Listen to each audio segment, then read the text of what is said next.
We know times are strange. We know how you've pain. Time to break the game. Make them feel the same. Lost too many not to say. For all their lies and their gain. As the world stands, we can't back away. The truth will come. The truth will come today. The truth will come, whether or not you stay. 'Cause when we stand, their power drifts away.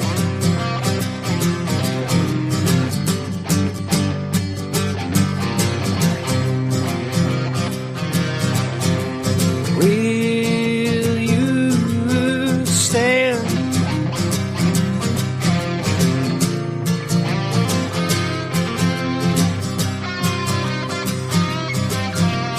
Will you stand?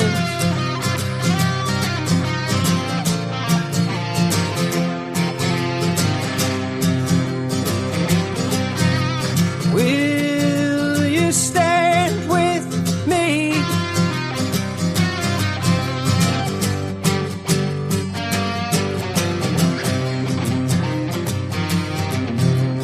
We know what they've done, what they've stolen and what they've shunned. Time to grab your gun. They're coming for everyone. They come for you, what will you say?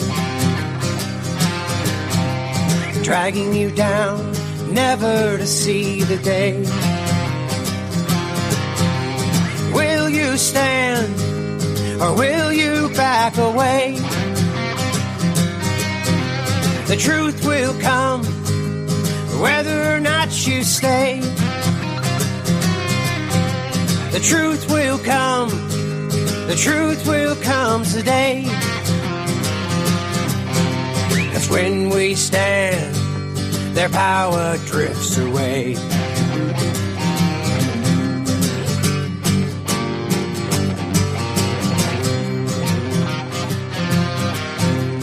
Will you stand?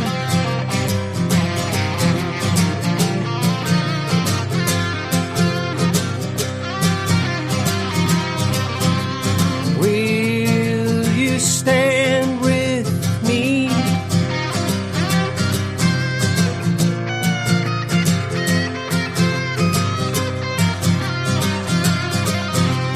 Will you stand with me?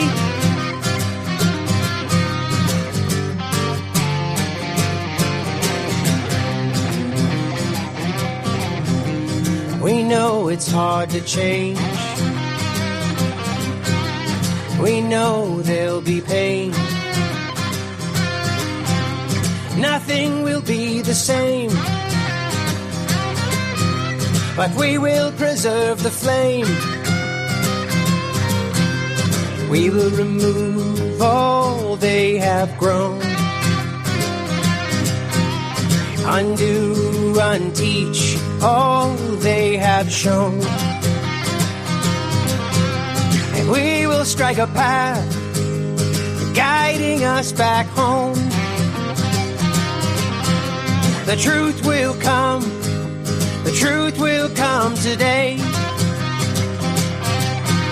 The truth will come, whether or not you stay.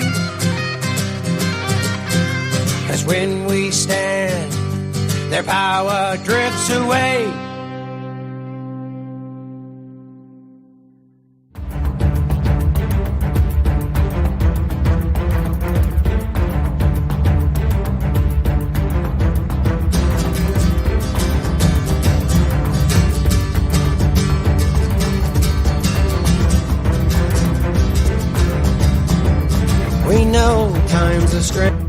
Welcome to the Daily Wrap-Up, a concise show dedicated to bringing you the most relevant independent news as we see it from the last 24 hours. Sunday, October 13th, 2024. Thank you for joining me today. Well, as I often do, it seems, frustratingly enough, I forgot to play that at the end of the show that I promised I would.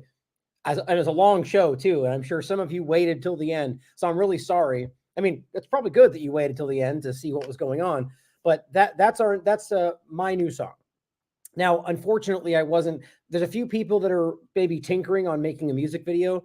I really would love to do it myself, but I just end up taking far too much time, and there's a lot going on. Important stuff to get into today, so I'm going to make it short to open, but I want to make sure I threw it out there that I reached out to a few different people, just kind of throwing it out to people saying, I'd love if somebody could make a music video, whatever you feel from that. Which is kind of what I like to do with all the stuff we do. You know, whatever that makes you feel, whatever jumps into your head, whether it's me doing my show or it's just compilations like we just saw or any number of things. If you'd like to put together a music video that I could, consider using for that, which I'll make the official video, your name will go along with it. Reach out to me, make something, throw it my way. And if I like it more, the most, then that'll be the one that I use going forward indefinitely. The one that was playing right there was actually made for me a while ago for Money Game. I just, weirdly enough, it's like the almost exact right amount of time. I didn't think it was going to be enough, but that video is just a compilation we used to go around Money Game. So I'd like to make something specific for this because this song, The Truth Will Come, it's important to me. It's weird how much I wrote that around my mindset was more around sort of like the Great Reset, maybe COVID timeframe, but more so like the food aspect of it. But weird how perfect that is to what we're dealing with right now. Whether it's about the election, the two-party illusion, like it's just the point about pushing back against the control structure and the idea that if we stand up, whatever that means to you, and individually, but especially when we stand up in unison, their power drifts away, and we all see that. There is a number ultimately when that begins to happen. So I just really, it means a lot to me, and the song itself is something that it just. Long story short, is something that really resonates with me on a level more than just the music. But I hope somebody will reach out to me with something that you want to make around that, because I really do think it could be something pretty cool. So on that note, I will show you. Again, really quickly, the only thing we're going to talk about today. That's where I'm kind of chomping at the bit to get into it. Like I had a whole lot that I'm going to talk. My plan is, and I'm going to today I'm going to guarantee it. I'm going to be going live tomorrow, right out of the gate, as fast. I'm going to get up. Quickly look at what else might be happening that's big enough to maybe mention at the beginning. And I'm going to do the rest of the show that I was going to, day before yesterday into today, and what's going on around Middle East, foreign policy, Lebanon, Israel, the Irish peacekeepers, a whole lot of stuff. Something in me told me I had to make this focus today again, because we've done a couple shows on this already in a larger context, but nothing that I've done where just this is the topic. Now, based on the title today, I imagine you can probably see why. This is not something that I would put out lightly, even though it does say could be, and this is based on the expert opinion of Scott C. Smith, who we've interviewed more than once.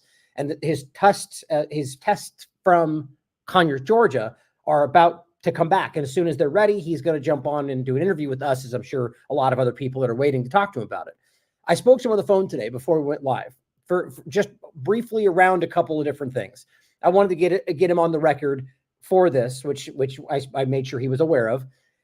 And it has to do with what he's seeing before the actual results come in based on a few things that he's seen. And I'll give you the stuff we talked about over the last couple of days. But I wanted to specifically ask him about a disaster. It's called make sure I actually just say it correctly first time we mention it, the Seveso disaster, which was in Italy. Now this, according to Time Magazine, is if not one of the worst disasters in history. And this was specifically, it's even called the Seveso Dioxin cloud or the Dioxin disaster. Interesting how we can know that and be such a historical discussion as one of the top disasters we all know of. And yet weird how the EPA, the CDC, even though I'll show you, I don't even need to reprove this for the 45th time, where they've been covering this stuff for a really long time. And yet when the perfect conditions where, chlorine being present, if not the primary issue, massive combustion with pallets and styrofoam and all that. If you couldn't have picked a better circumstance to make the worst possible dioxin disaster. You don't think they know that? You don't think that the people involved whose very job it is to know these things, why aren't we hearing about dioxins? Whether from this, even East Palestine, they dragged their feet for weeks until even the corporate media was asking about it in press conferences, and they still act like they weren't really sure until they had to address it. Or the Richmond fire, by the way, that happened after East Palestine that we didn't even focus that much on, but I made a point about, which again is probably one of the biggest dioxin releases that we know of in living memory. And these things aren't being discussed. And I'll go over why I think that is. And as Scott C. Smith says, as I spoke to him today, this could be the worst, the biggest. I'll just, so I say actually exactly what he said. The greatest, just want to make sure in quotes, because this is what he said on the phone, could be the greatest dioxin disaster in history, or release in regard to how much is put out in the atmosphere. And, you know, to me, this is such a big deal for two reasons. Well, I guess technically three. One, because you'll see if you dive into the local conversation, this is a huge, and it should be a huge deal for people in Conyers specifically, in Georgia in general. There's a big conversation. There's a big movement to get specifically BioLab, which is the name of the company. It's not actually a bio laboratory, removed from the town entirely. And this has been going on for a long time. We know that the person who was speaking up about this, who's been speaking up for a long time about this, was short in breath while giving his testimony, and then later left the building and died right outside. Whether that's because of the disaster or because of some ongoing problem or because he was taken out, who ultimately knows? But there's a lot around this story, and yet it's barely registering on the federal, the national conversation. Obviously, there's a lot going on in the world, which I too would point out.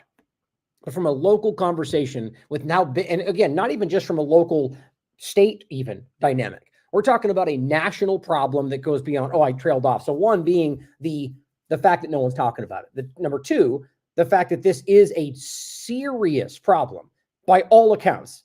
Even if it wasn't involving dioxin, this is a major release of very dangerous chemicals, chlorine itself. But the dioxin issue that doesn't even get addressed and how big that really is. And then the third issue is the fact that this is what I've really been bumping up against. And it's kind of honest. This is why I'm jaded. It seems that every single thing we talk about seems to end up in this similar position where it goes, it turns out they've known about it for 40 years. Turns out they flirted with doing something and then sort of ignored it for the last 20. And then it seems like they've been trying to throw it under the rug. Or in fact, the worst situation, which I'm seeing more than anything, almost as if they try to make the problem as worse as possible. So it becomes so ubiquitous that there's really no liability issue anymore. I mean, it's hard not to think the worst when we've seen what we've just come through, whether it's East Palestine itself, whether it's the COVID-19 illusion. I mean, we can go on for a really long time about different stories that we can prove the government, specific aspects of it at the very least. We're more concerned. I mean, look, we're talking about North Carolina right now, or the greater area around these, Milton and Helene, where you can see that they do not have your interest, at least in the number one position, from a group that is arguably there for the number one reason of keeping you safe. And yet they're more worried about liability. They're more worried about, whether it's the appropriate places, things from the appropriate places because of bureaucracy and red tape. So back to the larger point about Georgia, because that's all we're going to talk about today. It seems very obvious to me that they know this is a problem, and Scott's numbers are going to come out. And I hope that I'm wrong. I really do. But I think his point is, we'll go into his estimates around this, the amount of chlorine compounds, as he said, a different quote, and I'm going to catch up on all this for you. Some of this will be redundant for those that have been watching the previous shows. I'm hoping this is a one kind of stop shop for this whole conversation as it is now. 6 times the issue of East Palestine at a minimum, because he's saying at least 12 million pounds of chlorine compounds were burned, possibly up to 20, whereas East Palestine was 2 million pounds. I just don't see how we could pretend that this, at face value, is not already a bigger issue. Because you have to understand, the actual issue is that chlorine itself, per the peer-reviewed science we've shown you and everything else we can find, is the catalyst. It is the problem. The higher the chlorine, the more the dioxins. The lower the chlorine, the less there are dioxins. And that's what Scott will tell you as well. So we're going to start actually really briefly, and we're going to go through a lot. I mean, I didn't even mention it all right there around the other disaster in Italy, comparing the 2 points, recognizing the overlap of what we're seeing in East Palestine, seeing now, and comparing it with what's supposed to be one of the biggest disasters in history, and recognizing the alarming overlap of not a part of it, but almost more in the cases we're seeing now, the long-term side effects, because they've been studied for 40 years. Reproductive issues, immune issues, all sorts of cancers and all sorts of problems. And the common factor that showed that they had an issue right in the beginning, the chloracne.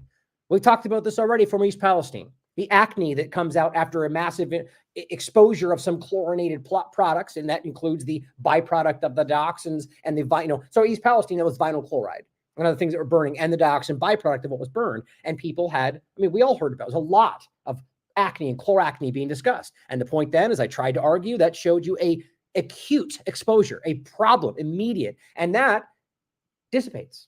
And suddenly you feel a bit better and your acne's gone. But guess what? That comes along with decades of long-term serious problems because you had a very real exposure. But they're hoping you don't know that. They're hoping that a week goes by and you think, oh, I got something else. It must be related to what I had that day. I'm telling you that they're very aware of how that gets played. And if they drag their feet and look the other direction, realize if even the APA, these are people that move along.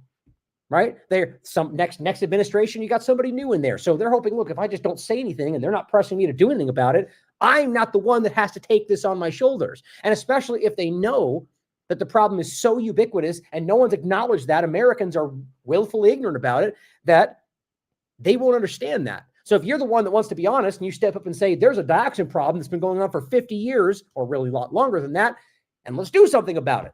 You will be the one as the EPA director who has to hang that on your shoulders, that I'm responsible. I can't solve that problem. And that's just like, I mean, I made the same point last time with the Vietnam War.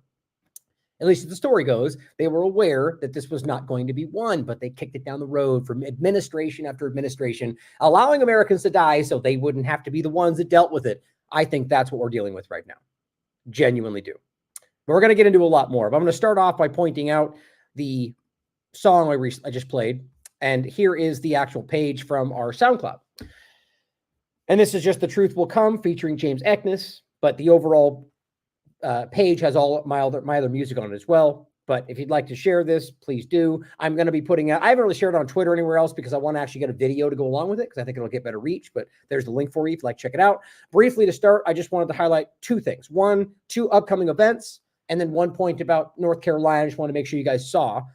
I'm going to be in Mexico for Derek's event, the People's Reset. I'm really looking forward to that. This will be the first time that I've got to go to one of his events. With the new location, which, by the way, side note, has saved us quite a bit of money in the long run, even though we had to put some out to put this together in the student studio. It really is ultimately paying off, despite paying like crazy out for the lawyers and everything else going on. I'll be updating soon in the future about that.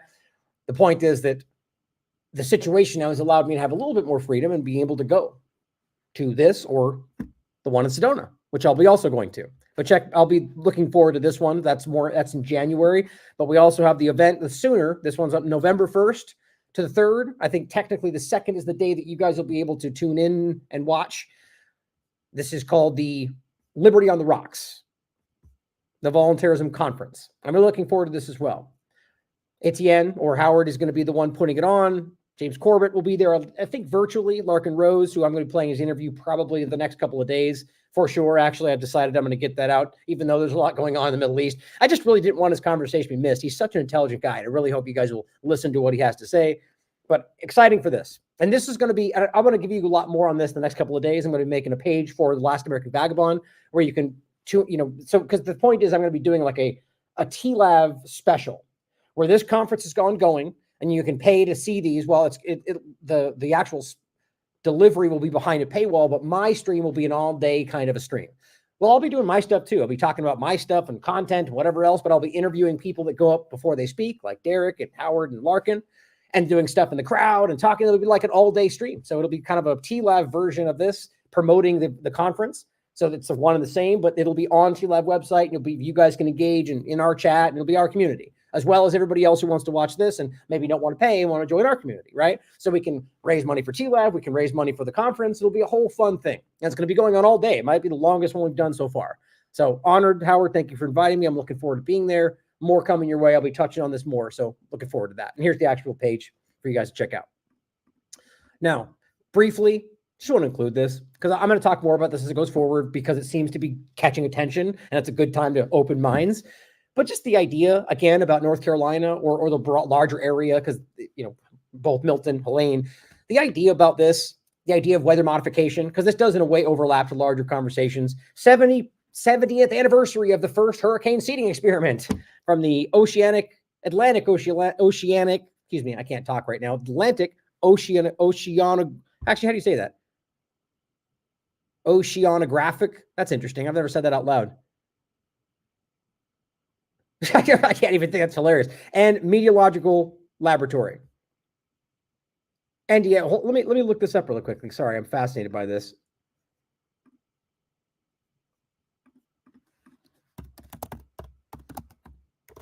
I want to see how to pronounce that.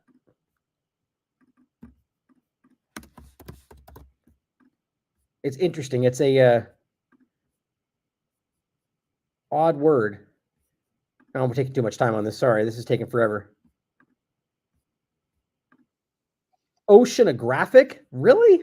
Sorry, that took too long. That is oceanographic. I never would have thought that's how that's pronounced. In any case, it's weird how you find a word like that you read, but you never said it out loud. In any case, the point is this larger discussion about how this is a very real and obvious conversation. This is just seeding, mind you, and it's funny how they love to split those out and make it about, that's always been there, even though at the end of the day, even most people deny cloud seeding is real either. But the bottom line is this is going back a really long way. And it's whether it's research or patents, this has been there for an incredibly long time. And there's a part 2, by the way, that True Stream Media recently put out of the whole what's actually going on in North Carolina, which they do a more amazing work. I really hope you'll check it out. I want to include that for you to see. But the idea of weather modification is an open secret. The technology's been there forever, and whether it's cloud seeding or direct influencing whether, as Dane has talked about, the using of energized nanoparticles to sort of direct the location, there's 1,000 different things, and this is not a secret. But yet, for some reason, it's ignored by a lot of people in the mainstream conversation. Secondarily, you get people out there who are saying, because we can prove that it exists, therefore we know it happened in North Carolina, and that's also ridiculous. I'm the first person who will say that's absolutely likely, but I keep bumping up against this. If you have some evidence of action, like proof that this was done, not that the tech exists, therefore that's what it looks like. I don't need more convincing for that. People reach out to me and send me information showing that this is the case. I'm like, well, I agree. That's what I've been saying. It does exist, but do we have evidence of something more? Of something like, for example, the actual seeding that took place beforehand, like they would point out. That's important to me. And I know that seems to irritate some people, but that's like saying, for example, that, well, we have water filtration, right? So here's some water over here. Because water filtration exists, that means that water must be filtered. Well, no, it doesn't, because you don't know that it was actually used on that water. I think that's an important thing for us to be objective about. But I'll include some of these things for you. I'll play this clip really quickly because I do think this is an incredibly interesting clip. This is something I grabbed from his documentary called Dimming. And I just pretty much broke this opening clip down. So it's from, and I'll include the link for you to check out from his documentary around how this is real stuff. But just look at this opening clip from his documentary.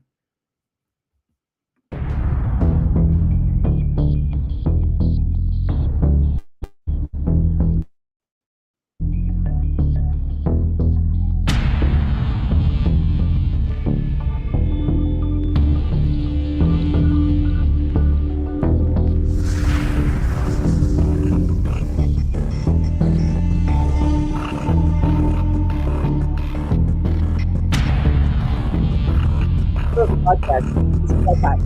You can look up here. This engine, a high bypass turbofan jet engine, this is the engine that is on all military tankers and all commercial carriers, is in essence a jet-powered fan. 90% of the air that moves through this engine is non-combusted. This engine by design is nearly incapable of producing any condensation trail except under rare and extreme circumstances. And again, we have film footage of aircraft flying at altitude with nozzles visible, turning on and off. That is the end of the argument. It is. It's simple. Since even online right now, arguing with stuff like that, it's like, this is not debatable, guys. Before man could fly, there was an effort to try to modify the weather. We have weather modification patents going back 100 years plus. As always, patents don't mean that they're real and have actually effectively been used, but we do know that as well. This patents are step one.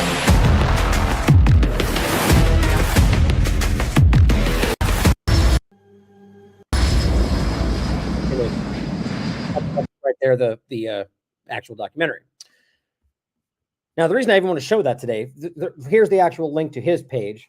Hopefully watch it somewhere other than YouTube. But here is what I saw today. And this is the reason I want to include this, just because I think this is crazy to me. Now, one, there's two things here. This is what I saw this morning.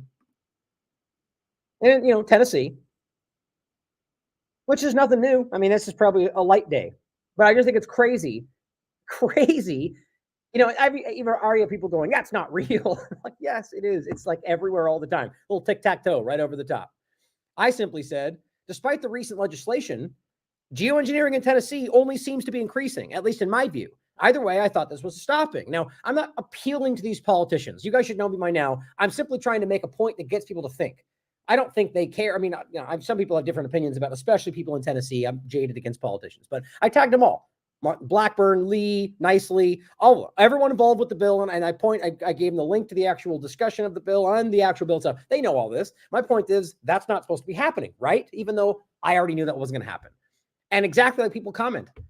I even think some of the people involved with the bill made a point to say, well, over a certain altitude, they can do what they want anyway. It's like, okay, well, so it really was a toothless end. I shouldn't say that. It's a good step. Either way, it's a good step to get this moving, show people that it's real. But what's frustrating is that I knew they wouldn't ultimately stop it. Or there's some kind of arbitrary definition that they just go, okay, well, we'll add one thing. And guess what? No longer geoengineering by your definition, right? That's how they work.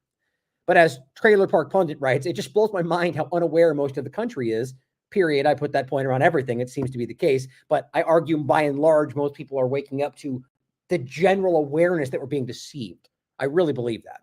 It says they want us to believe some pilots are up there just playing tic-tac-toe and it's perfectly normal and it's happening all over the country. I mean, it is worthy of laughing about. That's really silly to think that's just the way it works.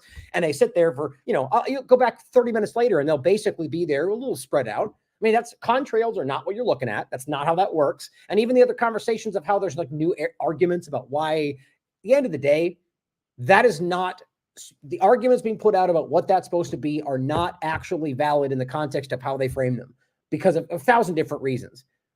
But my point is not to go into this all right now. I just want to open with this so you can see it. But I've done a million shows about this. Derek has done a lot of work on it as well. The reality is every single excuse doesn't explain why these things are there like they are, or that it's happening the way it is, and there's a reason people are pushing back. But the drunken scoundrel, what she says is automated, which I think is funny. So it's a bot, I guess. So good bot response. It says, and then the same people who won't even entertain the whole won't even entertain the thought whine about people not believing in science. What a great bot response. That's hilarious. True. Because the funny part is that people are screaming about you not trusting the science when you're like, well, here's a effing scientific study proving this is no conspiracy. The point is, it's what you choose, science included. And we all know that's how this works these days, but be smarter than that. Don't be the minority, I think, of people that act this way. Now, more to talk about that in the coming days, possibly tomorrow even. Have a lot to go into to start, including the point about mask mandates. And right now, you might be inundated by all these claims of another Trump assassination, otherwise known as a guy that got caught with a gun outside before anything happened. But that's an assassination attempt. Don't let anybody tell you otherwise, right? The bottom line is there's a lot that's going to happen that takes away from what I think are the bigger points that we should be discussing. But you discuss whatever you want. I think we should discuss all of it, quite frankly. But I think what's important is to not be pulled into the subjective, partisan, hyperbolic conversation, which I think is like 90% of the corporate and mainstream alternative media, and miss things like this. Or what's going on in foreign policy land and all the different, one of the main reasons I think it's so important that we pay attention to what's going on in foreign policy, even with what's going on like this in the United States, because it truly shows you what your government is, as well as what your world is seeing, or the world is seeing your government is. And it's only your government because they've made that the case. I don't think that they represent us or act like we or that we have any say in putting them in place, at least not anymore, if that was ever the case. But looking at what's happening around the world, it really does show you that they don't care about any of the things they pretend to. And that has to matter. And then recognizing that your money and tax dollars and everything else are being used to carry on terrible things around the world. So when you bring this back home and you start paying attention to what they're doing, like, you need to realize that it's not because, that it's just, the best way to look at it is that's just who these entities are. I even hesitate in calling them as human beings. That it's just that if they care so little about their people, they claim they're doing, like, I guess that I'm struggling in saying this is so they're claiming they're carrying out foreign policy, which is just genocide in your name to keep you safe. And yet then coming back and doing this, or even recognizing that what they're doing overseas is at your expense. It just shows you that there is nothing sacred. They're willing to test on you. They're willing to leave you in these positions. They're willing to pretend, and not only that they're helping you in a broad sense, but telling you that when you're being hurt by these things, that they're doing their job. It's the same thing overseas. It's not just that they're hurting you, but they're hurting you and then asking for you to thank them for it. Please give me now pay my salary and tell me I'm doing a great job while we ignore the one thing that is our mandate. So I have a bunch I'm going to include from East Palestine. This is from March 11th, 2023. The point being, East Palestine is the same conversation. It is a malfeasance by the government, including corporate malfeasance, overlapping one and the same at this point. Now, however it starts, the point is that the government chooses to ignore the problem. Even as people like myself, who I'm not by no means an expert in this topic, but I looked into it sure as hell as it started. And then what do you know? Basic things began to connect. And then what do you know? After Ryan, who knows nothing about the story, shut up, you should be talking about it. Turns out he was right 2 years later. Damn, like everything else that's going on around these conversations. It's not because I'm some expert. It's because I chose to do my due diligence. It's because I chose to look into it, consider all sources, even the ones they tell you shouldn't look at. And it looks like there's a problem. Brian Festa interview, lawsuit against the EPA for criminal malfeasance in East Palestine. I believe that went nowhere ultimately, but good on them for trying. This one's from March 18th, 2023. Dioxins in East Palestine, hundreds of times greater than the safe level. They ignored this. Even at this point, I don't even think they were acknowledging dioxins were present at this point in the conversation. I don't think. The point is they dragged their feet for a really long time. And don't remember that there wasn't just Scott C. Smith. There was Texas A&M, at least two other independent experts, all of which found the same overwhelmingly obvious problem, that they were not just saying it was less than, saying you're wrong, they're safe, everyone's okay. Don't mind the bleeding of the nose, the chloracne, which again, I'm going to prove to you that they know that alone is the main thing they look for. Going back to the Seveso disaster from 40 years ago, that is what they used as the main point. They actually studied going forward anyone that had chloracne with the first week and used that as the basis for how we know they had acute exposure. These things don't just get ignored. That's on the record somewhere. So either we've, through administration after administration and like the dumbing down of our own government, and maybe inadvertently have forgotten these things, which is certainly possible. It's still their fault. I don't think that's what's happening. I think they know these things. They know there's a problem, and they're just continuing to ignore it for their own interests.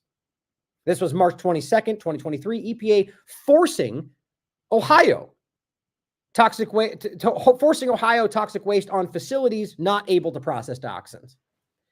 So this even inside of Ohio, they were still, and this is the point about shipping the stuff around when they knew and had yet to address that dioxins were prevalent, that PFAS, even forever chemicals, were prevalent, and they were just spreading the problem around, probably by design, to maximize the exposure to minimize their own liability. That's a common tactic, because once it becomes so ubiquitous, it's impossible to tell what they were responsible for. This is not a joke. This is a common, understood tactic in these situations. This was an update written by Corporate America on Twitter. He wrote this for TLAV. An update on East Palestine, how chemical cleanup leads to harmful exposure. It's a good article. Now, this was about the Clean Harbors point from March 28th. The places they even did ship, even outside of Ohio, provably, on the record. If there was any honest aspect of this media field, this would have been a huge story. They were moving. This is after they had acknowledged some level of dioxin. I called them on the phone, on the record, and they say, no, we don't have an incinerator here. Okay, so you're being sent dangerous chemical-laden soil full of dioxins, as now they've even admitted to, and you don't have a way to get rid of them? I mean, I didn't ask them that. I simply asked, do you have an incinerator? No. Okay, so you're taking from East Palestine, right? Yes. Okay, so you don't have the ability to take care of dioxins. Now, I even asked them point blank about the level dioxins, PFAS, in 2 cases, and they said, we do not. But they weren't being told that they had dioxins in this problem. Your government knew what they were doing. Norfolk Southern knew what they were doing. My point in showing you this now is to recognize that we're going through this again. Now, here's an example in April 11th. While they were shipping this toxic stuff all over the country, knowing they couldn't get rid of it, knowing it was there, as we can prove, well, they spilt 20,000 pounds of it. which then caused this. But my point is, no one's even there. No one then jumped on the scene to test for dioxins. They just said, oh, well, let's clean it up, move on. But that's toxic waste from East Palestine. Did anybody care in this? No, they didn't even bring it up again. That's because this is a problem they're aware of, but no, they can't deal with, so they just hide from it. This one's from December 14th, 2023. East Palestine forced to treat Norfolk Southern wastewater.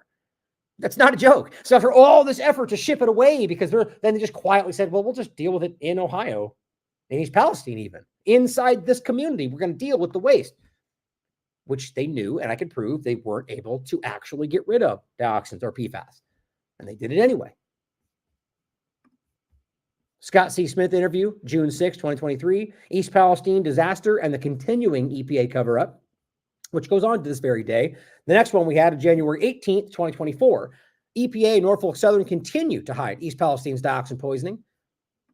And then the one I don't want you to miss, which I've talked about a lot, is this important one from July 19th back in 2023, which was the simple point that most people, if you have not heard this, please digest this. Take this into your mind. Make sure people know this. This was in a court proceeding where it came out that Alan Shaw, the CEO of Norfolk Southern, personally withheld information from their experts that this was treated vinyl chloride. I say again, it was treated vinyl chloride, which he told him was likely not to explode, most likely would not explode.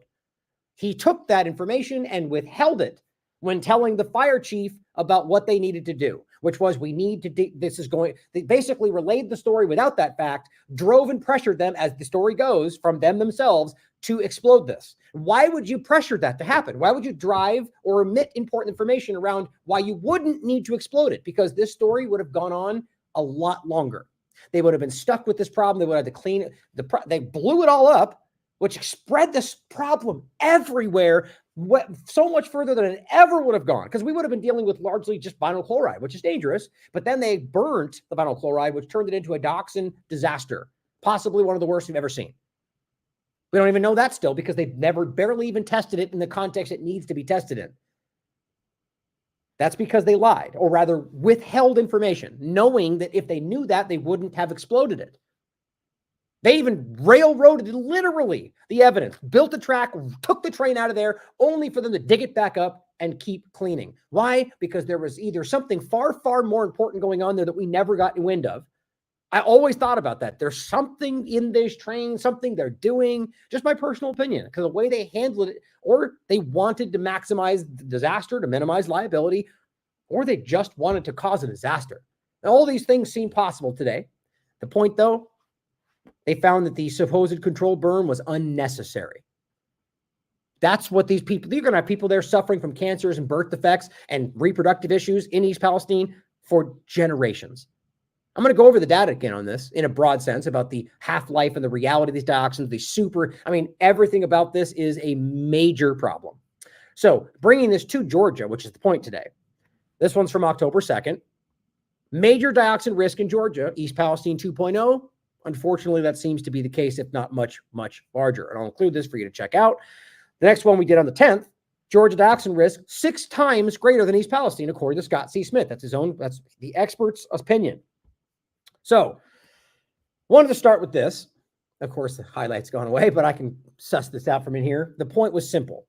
I want to make sure we understand, as Scott himself has pointed out, that burning of chlorine products and the other aspects of the burning around it guarantees you're going to cause dioxins, specifically TCDD, the most dangerous dioxin, the most dangerous substance in the world, according to the experts. That's a crazy thing to realize.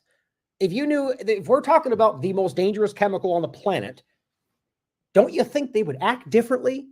That's what we're talking about. That was never even mentioned. Don't you think the media, who loves to be bombastic about things, would have? No, they were all real quiet about that. Funny how that works. It bleeds, it leads, except when you have an agenda, right? But it says, based on these search results, so this is just basically searching for the general point, it says burning chlorine can produce, which we already know, dioxins. But it mentions the two PCDD and PCDF. The point, though, is it says the formation of dioxins during combustion processes, which is what we're talking about, including burning chlorine, is attributed to the chemical reactions that occur between the organic compounds and the chlorinated materials. This can result in the production of, specifically, TCDD and TCDF. one below. The most dangerous things we know of in the context of chemicals. I don't know why that's not a bigger deal to people. Just so we're clear on that. That's what we're dealing with. So on the 11th, Scott put this out saying he has completed the first preliminary initial round of sampling for soil. Now, right here in the next maybe 10 minutes, this will be a little bit redundant for some people that have watched the last couple of shows, but it's important to keep all this in your mind before we go into the main part of my opinion is the overlapping this and East Palestine with the disaster, the Seveso disaster in Italy, which was a major disaster. 40 years. And there's peer-reviewed study going back and looking at all the byproducts and all the side effects. And by all accounts, this might even be smaller. This is what's so alarming to me. Now, once we have enough research, I'll be able to literally compare these based on this science, which I don't think anyone's even tried to do. And I'm going to go into this when we come past it. This is about knowing the actual square kilometer, the kilogram per square kilometer of dioxins released. And if we know that, which we will soon, we'll be able to compare what happened in this disaster, the Seveso disaster, which is called to this day one of the biggest disasters in history. So that'll be important to find out, won't it? We'll have a statistical provable metric. But as he says, in his first preliminary initial rounds of sampling for soil, water, air conditioning, intake surfaces, testing everything as he always does, soot, ash, build vehicles, the whole thing. He says, after being on the ground for 3 days, sampling over 15 sites, the impact of the toxic plume, which, as far as I understand it, I just spoke to him an hour before this, a little bit more today. It's still smoldering, which I didn't even know. In fact, it's apparently still not burning, but smoldering. That means it's still releasing dioxins. And he says the impact of the toxic plume is far more extensive and widespread than he initially thought. He's going to have the testing within 4 weeks as of the 11th. But he says, and this is the most alarming part for me, when he's testing specifically for incomplete combustion dioxins and PAH, he's saying they're extensive and appear to be greater than what he experienced in East Palestine. Now, it's preliminary, but this is what he does. Oh, wait, hold on. There's this one too. Oh, I think I already showed it. Yeah, I'm just simply saying, oh, that's what it was. But what I'm most afraid of looks to be the case, which is that this is far worse dioxin release than even East Palestine. And I said, still incredible to me how few are covering this. I guess there's not enough partisan draw, at least not yet. Get ready for them to flood the scene, which I'm not even kidding about that. Like usually once this becomes something that everyone's paying attention to, you're going to get them all jumping on the scene, trying to help everybody, which in reality is causing more problems than not. Now, I'm not saying people shouldn't want to help, but the partisan aspect of this, which we've seen in every story more than I've ever seen in my doing this and over the last year, where it just becomes this partisan mayhem. And most cases lying, using things. People jump in and say, get donations to go help Lahaina, but end up staying in a 5-star hotel and they're getting nothing done with what, always how these things go. This person said it smelled mostly like burnt plastic to me, that's the issue. From 35 miles away, says Jimbo here. It also lasted over a week. Not sure why they couldn't or wouldn't put the fire out completely. Now, Scott says on the 11th, given that 2 million pounds of chlorine compounds burned in East Palestine, Ohio, from the train derailment, it now appears that at least 12 million, he said upwards of possibly 20 million pounds of chlorine compounds have burned in the BioLab fire in Conyers, Georgia, which would make the BioLab incident 6 times that of East Palestine when it comes to products of incomplete combustion, such as dioxins and other chemicals. That's what we're talking about, guys. This is in line to be, and this is a clip from East Palestine, if you want to watch it, just showing like a town hall. Also, keeping you updated on the last week or so plus of what's going on. If you haven't seen it, the environmental official dies after testifying at the Georgia Capitol, which I'll play for you. Now, of course, I saw the New York Post incorrectly framing the story as, I just have a hard time right now not calling out some of these deliberately bad partisan nonsense out there. The point is that he was in the meeting while speaking. I'll play the clip for you. He talks about being short of breath. Then when he gets up, he walks out, and apparently he died right outside. Like whether that's in the hallway or outside the building, the point is he left, and it was pretty close after he left the room and given this meeting. Now, there's a lot of people asking questions. What happened? Was he killed? Was it a heart attack gun? Did he die from a COVID shot? Did he die from dioxins? I mean, all of these are certainly possible. Despite it's funny how people out there are already going to pretend some of those couldn't be possible. Yeah, they're all actually possible. No matter how crazy and extreme it might be, still possible. The point, though, is that the timing of it couldn't be more interesting in a macabre way. Like the timing of how that happens. And I'll play it, and when you hear what he actually had to say, even more so. You're welcome. The state representative for solid water conservation. I'm the first black man to be elected to this position since 1937, since the creation of solid water. I worked in a field like this before, and catch my breath. But this company is called a COD. What I mean is a chemical oxidant demand. They treat their own water. And the chemicals that they keep on property, sulfuric acid, NIDK, that will kill you. Everybody in Rockville County need to go to the doctor and check out their blood for toxins. Now, if you remember in East Palestine, I even have that video, by the way. It's just too long to play. It's like 5 minutes of her calling and getting told this in East Palestine. They were being directed by the government to not give them tests for dioxins. And she's on the phone talking to them, and they're like, well, we were told not to. It's like, what are you talking about? We're being told to come here by doctors to test for this, and they're being told not to test for that, only for VOCs and the generalized compound? Yes.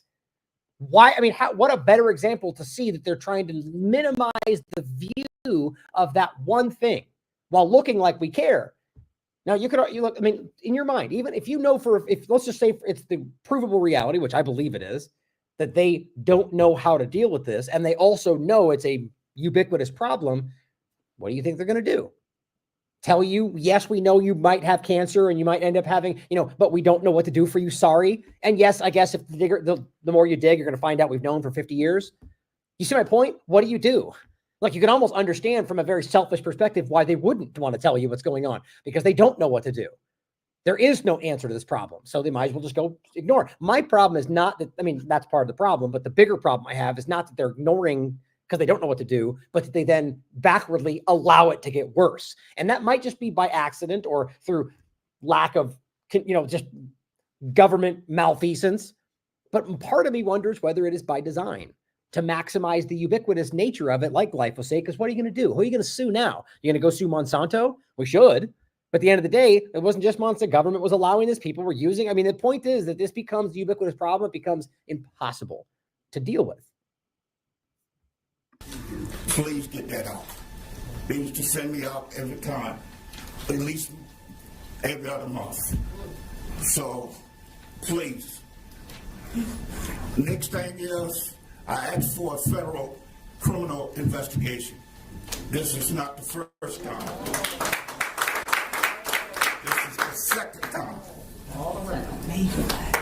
I've been asking for this 3 weeks ago to Senator Alsop, Senator Warnock, and Congressman Hank Johnson. Both of all the officers said they were going to do an inquiry and have the DOJ get involved. I had the HOA on the phone calls with me. 3 weeks later, Mr. Johnson, you talking to us? okay. 3 weeks later, what we have? Fire. But they say it's an accident. Where's the MSDS? Yes. He's clearly suggesting that it wasn't an accident. You can decide for yourself whether you think that's the case. But that's important. So he's called for multiple investigations, and what's really happened. Now, one of the other points that Scott was stressing was the idea that this, as we've already talked about, there's been like 3 fires in this plant going back years. So the point is that the actual problem, and this is the real issue of this kind of problem, the half-life on the human body, I think, is like a decade. So it means it's going to sit in your body for a really long time and cause these problems. But the problem is that this has been many examples of this exact problem in this place. So the people in this town, like I really want someone to do a study of this town comparatively to a town where, has at least the minimal amount of dioxins that we can find, that's the problem of today. They're everywhere. And I'll show you that again today. And then compare them to somewhat of a control. Do they have more reproductive issues, or less? Like, all of these things we're going to go over. I almost guarantee that will be the case, just like we're going to show you from Seveso. That is the case. 40 years down the line, they're still dealing with these problems, guys. And the problem is that if you never had the study, if no one ever acknowledged the word dioxin, we would never even know. We wouldn't be connecting things 40 years down the line with dioxin releases in Italy. They would never even draw those comparisons, and they know that today. So today, we just draw it away, we put it off on something else, and a week later, they're telling you we're on to something else. Look at the COVID-19 discussion. You know how obvious it is we're still dealing with the fallout of these dangerous injections? But guess what? It's the flu now, or it's bird flu, or it's whatever else we want to point at, and people will follow along. Something like this is even harder because barely anyone even knows about these things. So with that many fires, the problem of the dioxin issue, that is one of the main reasons why he thinks it might be one of the largest dioxin releases in history, because of this major one, comparatively in and of itself might be. But then you add on the other fires of the same location going back decades. This town needs to, I'm going to get to it. This town, there need to be class action lawsuits, I'm not going to promote anything. You guys, my point is I already see it happening. You guys want to reach out and find the person doing it. I saw one, but I don't want to wreck them. I don't know who they are, if I believe them or think they're honest, but there's a lot of it going around. There's entire momentum. I'll show you the website. If we need to get this BioLab company out of our town, it's got momentum. Where's the material safety data sheet? Where's the layout of the company? Why the chemicals weren't stored in a dry place? Why they didn't call out foam truck like they did in 2004? But they pour water on the chemical that reacts.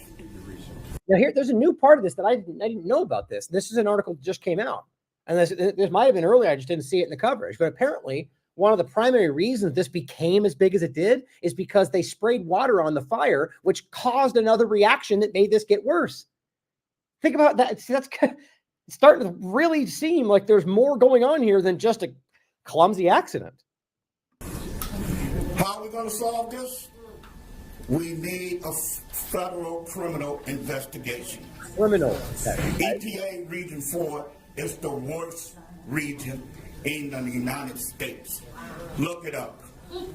Yes. Rockdale County been out of federal compliance for 4 decades. Federal compliance. County been out. Yes. Rockdale County. This part. EPA in Region 4 is the worst region in the United States. He just made my point for me. Why do you think that is? Why do you think this specific region, which is exactly what we're talking about, is the worst in the country? Maybe because it's had a series of major dioxin releases over the process of many decades. Maybe that's why. Look it up. Yes. Rockdale County been out of federal compliance for 4 decades. I've been fighting for 6 years. They put a guy on the ballot illegally. He wasn't an incoming. So I'm pulling out warrants now. Yeah, the government is scared. I've been fighting and been saying that. Remember, this guy died after he left this meeting. Despite people who just the kind of person that will dismiss anything that makes them feel like they're getting close to something that others might call conspiracy theory. Like, that's how dumb that's the way you have to explain that. Like, it's so dumb. People have a rational, that can be something that's easily proven, like this. Or, in the case of him saying, like, the point being whether or not something happened after the fact is what we're discussing, but that you suggest that something that, that somebody in a powerful position might have wanted him killed. And people, especially in the corporate field, just be like, that's ridiculous. Well, why exactly? Like, actually, why? Why is that ridiculous? I'm sure it's extreme. Yes. Historically, oh God, it's happened a hell of a lot of times. Okay, but it's still crazy to you? Yes, because that's ridiculous. Why? Like, honestly ask, why is that ridiculous? Powerful people have done it before. People in government have done it before. People in government are doing it right now. It's just because we're taught to pretend that that's not how it works. That's how the flow of information works. The reality is obvious. Whether we're talking about espionage or intelligence or just personal action, somebody in the government right now, knowing he's the one that might go to jail if this guy gets his story through, they might do something. I'm not suggesting that that's the case, but I'm suggesting that it is possibly the case. And you know that. And based on what he's saying now, it's like a conspiracy. It's like it's exactly, he's saying that we need to investigate, that they did this intentionally. We need a criminal investigation. I mean, everything he's showing is exactly what you might expect for somebody that later show up dead. The company was going to explode. No one listened. We got to remove this company out of this community. Yes, sir. Now we got one other I company. mean, the old part I forgot is the ballot. So he's talking about putting somebody on the ballot illegally, and he got warrants. Like, these are majorly powerful, influential company, $1 billion company. That's what they would do. If they just, I mean, this is the kind of thing I really want to stress, is that it's amazing to me that we can't at least, like, why wouldn't that be one of the possible things to consider from anybody's perspective? We all know that's possible, but it's just not. Which says something. That's the same way. It's called PRATT. PRATT. By 8 o'clock at night, you can smell the chlorine. They handle 1.7 tons of recycled paper. Yep. And that's what was burning alongside the chlorine, which is exactly like a worst case scenario Dioxin release. I'm the only one that inspected. We don't have enough inspectors to go in these companies. Yes. They know that. Yes. And they're not qualified. Right. They know that. What I'm angry at too is that $850 million of our taxes went to this company. Yeah, that works. Right. You're subsidizing your own poisoning. To kill us. Yes. Y'all God, it's so crazy that he died after this, and he's literally talking like are in that. charge. Y'all elected officials. We need a federal criminal investigation. Thank you. Thank you, Mr. Johnson. And then he died. I just can't. It's just really wild to me. Now, lastly, I want to play this clip again of Scott C. Smith discussing this, and then we'll jump into some of the newer information that I think is really important. Everything from, there you go. And joining 10 times.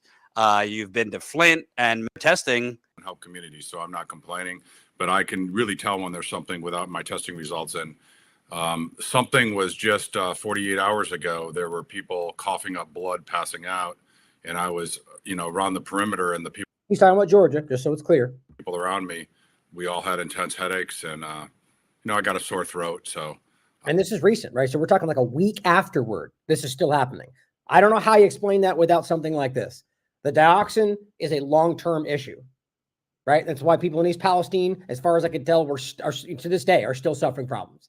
I mean, he even mentions in this that one of the first people to reach out to him from East Palestine is now dead. I mean, it's just, this is like everything else we discussed. I really feel for these people. Fortunately for me, I'm, back where I live and have relatively fresh air, but these people that are continuing to be inundated by the ongoing plume, I really feel for them. Also, I want to give a special acknowledgement to Kenny Johnson, who died. He was the supervisor for the water for the county, for the water and the soil, and he was speaking out almost like a whistleblower, and he has been talking about this. So these are 2 deaths too many. As you know, Courtney Miller was the first one to reach out to me in East Palestine, and she passed away recently. And my heart and thoughts go out to Kenny Johnson's family. I've been a whistleblower with EPA Region 5 in East Palestine. I give everyone the benefit of the doubt. And I want to put things in perspective from the scientific team today, that it has been verified that at least 12 million pounds of chlorine compound has burned. Could be as high as 20 million. We don't know yet. East Palestine, as bad as it was 2 million pounds of chlorine compounds, including vinyl chloride, PVC. And in English, to dummies like me, what does that mean to the average person? 12 Here's million. what it means. The products of incomplete combustion, dioxins, and cancer-causing benzene compounds that are called polycyclic aromatic hydrocarbons. Jordan, we were both involved in this. I never thought there'd be an event that is now 6 times greater of chlorine compound burn. And it's worse than that. All these chlorine compounds were sitting on plastic pallets. and there was styrene and styrofoam in the building. And all of these compounds, when they burn, create dioxins and a whole host of other chemicals, irrespective of the phosgene and all the other gas. And this is from Shayna. Shayna was the first one. She reached out to me and tested. You see this right here? This is a retane. This is what you see there. That's polystyrene. And this is picked up from her yard. This came basically right now 20 to 30 miles away. This was an invasion of people's airspace. You see that, Ash? 20 to 30 miles away. And that's heavy, large pieces, not the drifting ash that I'll show you yet again, goes thousands of miles away. Thousands. As they've now admitted, the East Palestine chemical spread went 16 states away. That's according to The Guardian. Too bad they weren't listening when we were saying that in the first week after that happened about because we read the peer-reviewed science. It's amazing how the experts on corporate media, I don't mean the so-called journalists, I mean the experts in quotes they bring on, can't deduce that for themselves or are paid not to until way later. And then it works for them for some reason. I kept a lot of extra, and this got delivered to the lab on Tuesday. That is the polystyrene or styrene foam. It is a scientific fact. When that burns, it gives off dioxins. And unfortunately, the EPA said, we're only testing for asbestos. And of course there's no asbestos. And it just ties in. You can't find what you don't look for. Same exact thing. He says it right there, actually. Ties in. You can't find what you don't look for. Here we go again. Right? It's exactly the same thing. VOCs, asbestos, and there's more now, but they're not, at least being told, they're not testing for dioxins. And that's why people are being told, go back, you're fine. And they go back and they're still getting sick, just like East Palestine. This is not an accident. They're not making the same exact mistakes again. They're making deliberate choices again. How is it that it's okay to go to work? It's okay for kids to go to school in surrounding areas. It's okay to do things during the day, but there's a shelter in place at night. First of all, there's not one person on my scientific team that agrees with that. And I don't have any answer for what it's totally illogical. And the alleged reason is that at night, the plume descends towards the ground. But from my experience being on the ground, I was on the ground Friday through Tuesday. The smell is there. The plume is there. Just yesterday, you saw the video I sent you. They said, well, there's dangerous gases you can't approach. But yet the contractor that was trying to stop us was illegally saying the police would arrest us, which was a complete bluff and was illegal and wrong. The police admitted they could not stop a private business owner from accessing property to test. Yeah. So so when you want to try to get to ground zero to do independent testing with a property owner that wants you there, it's unsafe to enter the area. But yet then it's okay to go to work. It's okay to go to school. So they're using that as it's the deception. Right. So you can go in, go to work and play and everything, but when Scott needs to come test to see if it's dangerous, oh no, it's not safe. It's on its face. It obviously is dishonest. There's something else going on here. Now here is an article. Now that's from pretty much what we covered before, and the other. Watch the shows. There's plenty more we went into in general. This one is from. Where's the date on it again? The 3rd. So the day after the first show we did on this. Now, this is what I found here to be very interesting. Now, this is the actual title is They Need to Close Quick. And they're talking about the BioLab being the name of the company, not actually a biolaboratory, at least as we're told.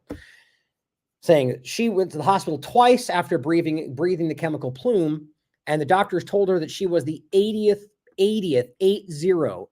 person to seek treatment since Sunday. So since this is 2 days later. 80th person. Now it says, days after the BioLab fire, those who live by the facility refuse to go home. And this is, mind you, this is despite being told they can, just like East Palestine. Many residents say the smell of chlorine and smoke are too strong to handle. We know it happened because this sky is black, or was black.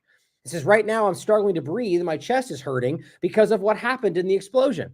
days later.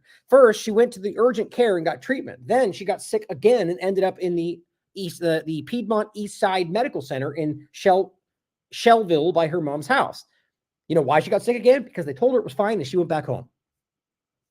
It says they said that I was the 80th person from Conyers to come and see them. So they've been getting a lot of patients coming this way to get checked out, and it's terrible. We're not hearing much about this, are we? She and her husband evacuated to her mom's house and to get her 2-year-old son away from the smoke. A day later, they were told the evacuation was lifted. A day later. You realize they're still testing right now, like a day, not dioxins. No one's telling you about that, but they're still trying to figure out whether this stuff is dangerous. They're telling them to come home. I mean, literally, I'm not going to keep saying it, but this is exactly like we saw in East Palestine. It says, but it wasn't safe is her point. We know that.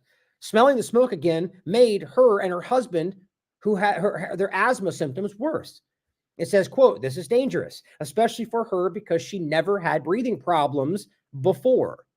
And now she had to go buy an inhaler and a machine. Yeah, never had it before, but now she needs an inhaler. This is immediate. This is not the long term. It says, no, this is unacceptable. Machines reading the air quality by BioLab, get this, are 20 minutes away.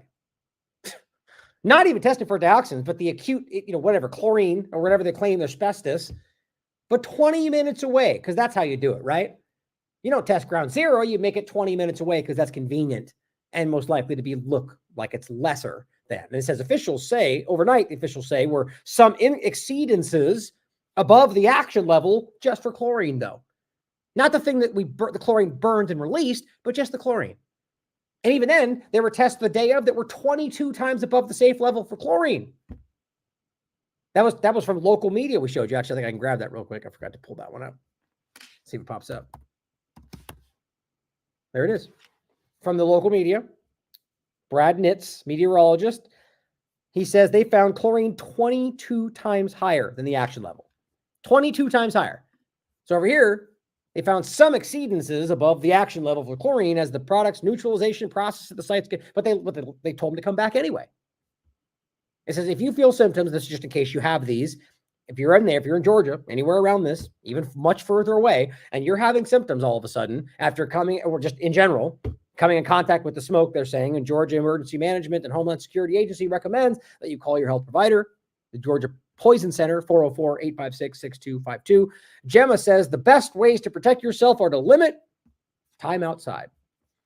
Well, except for the fact that, that is the case. I'm include this too, except for the fact that in East Palestine, all the way in July 2023, he was still finding up to 14,000 times more dioxins in the East Palestine homes than compared to the controls, testing their filters, their houses, inside their houses, finding 14,000 times more dioxin than the control.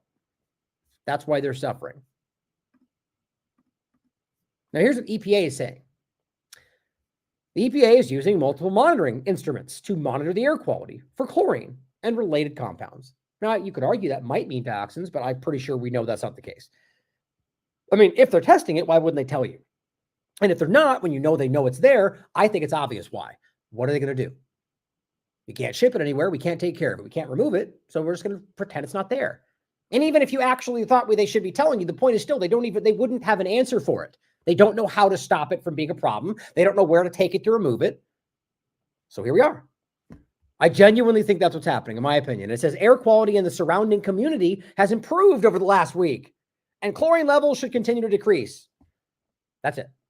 Not a single mention of dioxins, despite how clearly we know this is a problem, and they know that too. Now here is the local, this is from Channel 2, Atlanta. Lawmakers demand EPA regulate BioLab following chemical fire. That's from October 12th. Says Georgia U.S. Representative Hank Johnson says that he and several other lawmakers from Georgia congressional delegation have sent a letter to the head of the EPA urging him to, quote, enhance federal oversight of facilities that manufacture and/or store the hazardous chemical trichlorosuccinuric acid, whatever you pronounce that, which is interesting to me. That's what they're asking for, following the devastating fire that broke out at the BioLab facility in Rockdale County. Okay, So I find it interesting that these are the people that were dragging their feet that Terry, the one that died, was speaking up about. Now, all of a sudden, he's no longer here, and they're pointing at a different chemical and saying, this is what we have to care about, and asking for some kind of follow-up, asking for the very government that's been allowing this to step in and do something about it. I find that interesting. See, they're not calling for a criminal investigation. They're calling for more regulation. To me, that's just simply the illusion of some kind of process. We don't need more regulation. We need them to do what they're supposed to do now. Period. I mean, and on top of that, even if you want to go in the direction of regulation, my point is these people don't care. They're already not meeting or upholding the current regulations. So what does it matter whether they add more regulations to the book? It's like governments that don't care about the law. What do we care if they add more laws for themselves if they don't follow them anyway? So I think that's a problem. And I think it's weird to me how suddenly they act like this is an issue, despite the fact that Terry's been asking for investigations for a long time with nothing happening. And again, they're not asking for investigation. Now it says, as firefighters put out the flames, this is where I saw this reported, at the plant, the water to put out the fire reacted with the chemicals inside the plant to produce a chemical plume that impacted the area. So are you really telling me yet again that their response was what caused the problem? I honestly, I don't actually believe that is the fire itself, which was burning long before they tried to put it out, is arguably, in my opinion, that's the problem. Either way, there's two things to point out. That's crazy that yet again, the response is what caused it to be much bigger than it would have been otherwise. Or that's the cover story. To yet again, blame it on the fire department, just like with East Palestine. Either way, it's not the fires. I mean, I'll just so you guys remember what I'm talking about. The health official who died said, where are the MSDS sheets? Like, what is here? That's the point. They don't know. So they come in spraying water on a fire, but they're not ready to deal with this because they weren't aware of what was present. How is that not a problem? Shouldn't they be held accountable for that alone? This does seem like some kind of a larger cover-up, some kind of a deliberate action. That's what he seemed to suggest. There's no reason this fire pops up the day after they were supposedly going to do something about it. And then they spray it and it causes a bigger problem. It's hard to see how this all lines up. County officials said chloramine, and chlorine compounds were released into the air from the fire. Interesting how that's what they're still, not a word of dioxin. I think there's a very deliberate effort to keep this always out of the conversation. And maybe the chlorine compounds means that, or maybe not. In the letter to EPA, Johnson, along with U.S. Senators John Ossoff, Rachel Warnock, and Representative David Scott, Lucy McBath, and Nikma Williams, told the EPA administrator that the, quote, toxic substances continue to rise into the air from the smoldering ruins of the plant, and with corporate and government officials being unable to offer a specific timetable as to when the danger will end. Doesn't that seem outrageous? So as somebody pointed out in the chat, yeah, smoldering is almost even worse because there's so it's more smoke and more. It's the bottom line is I guarantee there's people like Scott who would have some kind of direction to say, here's how we can stop that from producing dioxins. It begins to feel like that's not the desire here. I'm not saying individuals on the ground, the fire department, that they know that. My point is, from a larger game of this, I keep seeing the same outcome. The maximizing of the spread, it almost designed to make it, one, the ubiquitous nature of dioxins everywhere, but also to spread this so far that you can't be like, that's your fault. As we get into the testing part of, we'll talk about next, because there are ways you can prove this. Now it says the gravity of the situation underscores the need for changes to the federal and state regulatory systems. Oh, is that what it means? Is that what it is? We shouldn't. How about we acknowledge that they're already currently ignoring those? To me, this is BS. We need more regulation is what they're actually calling for. Changes to the regulatory system. No, they just need to actually do their job.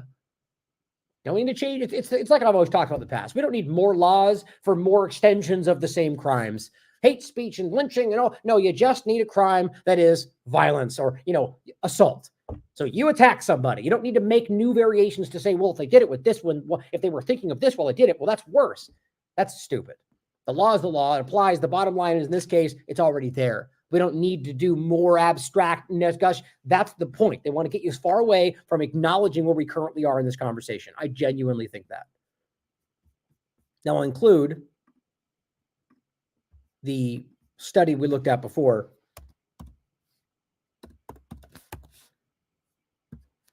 I'll include this one because I think this is, again, primary source material. This is a peer-reviewed study from 2001. Chlorine, combustion, and dioxins.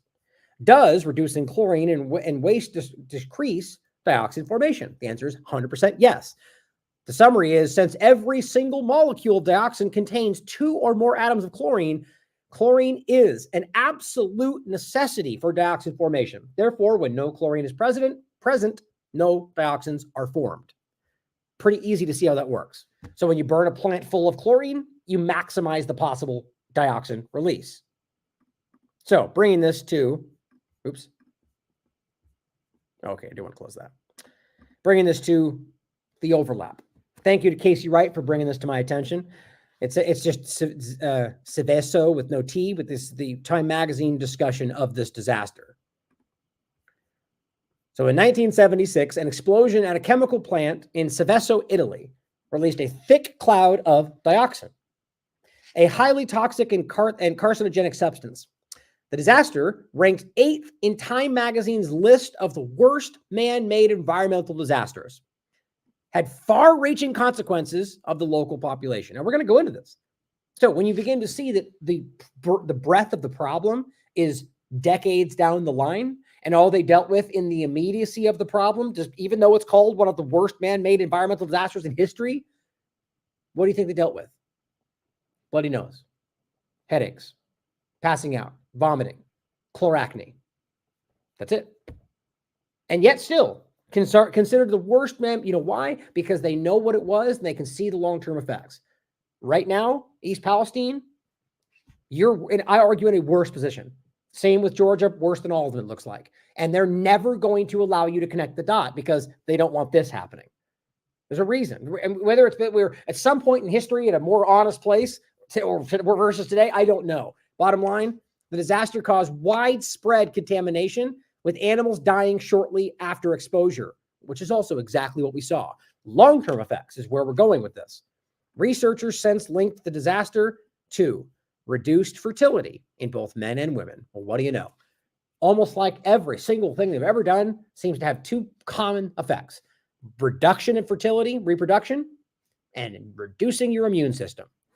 Increased risk of cancers and other diseases. Look at that. And the third, which also seems to be almost every single time, endocrine disruption and developmental abnormalities. So here is just what Time Magazine wrote in their little kind of summary. Top 10 environmental disasters. One of them is the Seveso dioxin cloud. First, animals began to die. Now it says if it was 4 days after people began to feel the ill effects, including, listen up, East Palestine, Conyers, nausea, blurred vision, especially among children, the disfiguring sores of a skin disease known as chloracne. And weeks before the town itself was evacuated. Of course, again, same point. The people are being allowed to be there right now, or rather specifically in the week after it was. I mean, right now is the same point, though, but while it was the most impactful, they were told to leave for a day and they were told to come right back. All of these things are what we're seeing right now in Georgia. Same thing we saw in East Palestine. Chloracne being one of the most common issues we saw in East Palestine. A large park sits above 2 giant tanks that hold the remains of hundreds of slaughtered animals. This is today, a park around the area. The destroyed factory and the soil that received the largest doses of dioxin. I just wanted to be clear of how common and open this is discussed. And yet today, it's regarded as something that almost is unknown, unspeakable almost. We don't even know how to pronounce it half the time. The EPA is like, dioxin? That's what they did in a live broadcast, a live discussion when they brought it up after East Palestine. Now here is the Seveso accident. A look at 40 years of health research and beyond. In 1976, chemical factory explosion near Seveso, Italy, exposed residents to high levels of TCDD.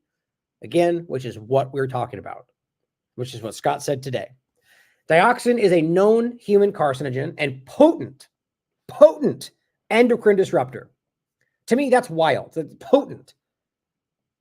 Every single thing we're talking about, the COVID shot itself, glyphosate, PFAS, all of these things are endocrine disruptors.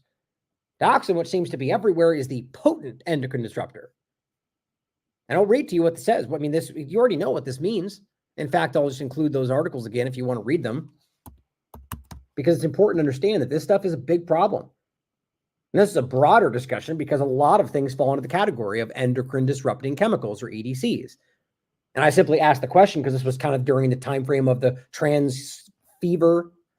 The point being is that now it's still happening, just more quietly, but it's still there, mind you, even though everything we said has been proven to be correct. Every single part of it. In the UK, they've mostly pulled this back. It's almost illegal outside of trials right now. But it says, and that's while it was being proudly pushed on young children with trans story time. Now, think about a hard turn that was. And yet nobody ever went to jail for that. Isn't that funny? Are these chemicals causing gender dysphoria? The peer-reviewed science says 100% that can happen.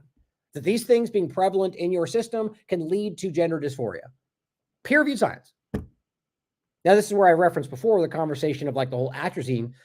Too bad we got, screaming clowns telling you things were turning gay instead of recognizing that this was a larger problem, that just hormone manipulation of the larger context of the environment and runoff. Now, yes, what he was saying was, I guess, quote, right, if you will, in a very ridiculous, dumbed down, small part of the story way. But those of us that were actually covering this and showing you the full picture, all the way back then as well, mind you, was that these things were actually endocrine disruptors, hormone manipulators, and it wasn't just atrazine, it wasn't just frogs, it was the environment at large, including you, by the way. But because it was framed as, which I guess arguably is not his fault, as ridiculous, it got dismissed by everybody, including people that might have wanted to hear it. I actually think there's a design by that. But anyway, this is for you guys to check out. There's a lot of them. Dioxin is a known human carcinogen, potent endocrine disruptor. It is highly lymphophilic and has a long half-life in humans. Much of what we know and can learn about the risks of dioxin exposure on human health arose from the tragic circumstances of Seveso. So even right now, and this study was put out in 2018. So they're saying in 2018, most of what we currently know comes from this disaster. And yet when the exact circumstances are met, they somehow just don't even know how to connect the dots. Again, that's either shocking incompetence, which wouldn't even surprise me, or a deliberate disregard, possibly both. But it says, summarizing the results of 40 years of research on the health of this population. That's what I'm interested by. That's just the introduction. It says, because it is a combustion byproduct, dioxins, it is a widespread environmental contaminant in industrialized areas and background exposures, while declining, are ubiquitous. Now, that's not because it just always is, mind you, which I'll point out again. The problem, though, as it's mentioned more than once in this, is that because it has become a background noise, that is largely why they ignore it. I think there's a design to that, like glyphosate, guys. I really do. That means they know what's happening. Now, in here, it says it is, again, a potent endocrine disruptor, highly lymphophilic and extremely stable with a half-life of 7 to 9 years, up to a decade. Stays in your body. And I think it's important just to really understand what that's saying. Now, I'm saying while declining, but realize I don't think that's the case. And realize they're saying this in 2018. We're going to go over the CNN article yet again that shows you in 1995 how they were showing you how crazy this was. It was everywhere. 150 times dioxins are in your food you're eating right now. What are we going to do? No, it wasn't declining. In my opinion, it's far worse than it's ever been. And this is why, because they just don't point at it. Widespread environmental contaminant. Widespread, 2018. Why don't you know about that? Are ubiquitous. Now it says the plant, going back to Italy, 1976, was manufacturing a form of trichlorphenol, which is an intermediary for cosmetics and pharmaceuticals. That was always the side point is how much you want to bet we could make these things without these dangerous chemicals. But I bet you it's cheaper, right? I bet you it holds together better. But I promise you, we could get rid of all of these things and we'd be okay. But the companies would suffer because we care about the company's profit, don't we? Some people do, like Trump and Kamala. But it says a runaway chemical reaction resulted in a release of an aerosol cloud and an estimated, and this is what I think is important, 15 to 30 kilograms of TCDD over an 18-kilometer squared area. So as soon, this is one thing, this is what I was talking with him the most about.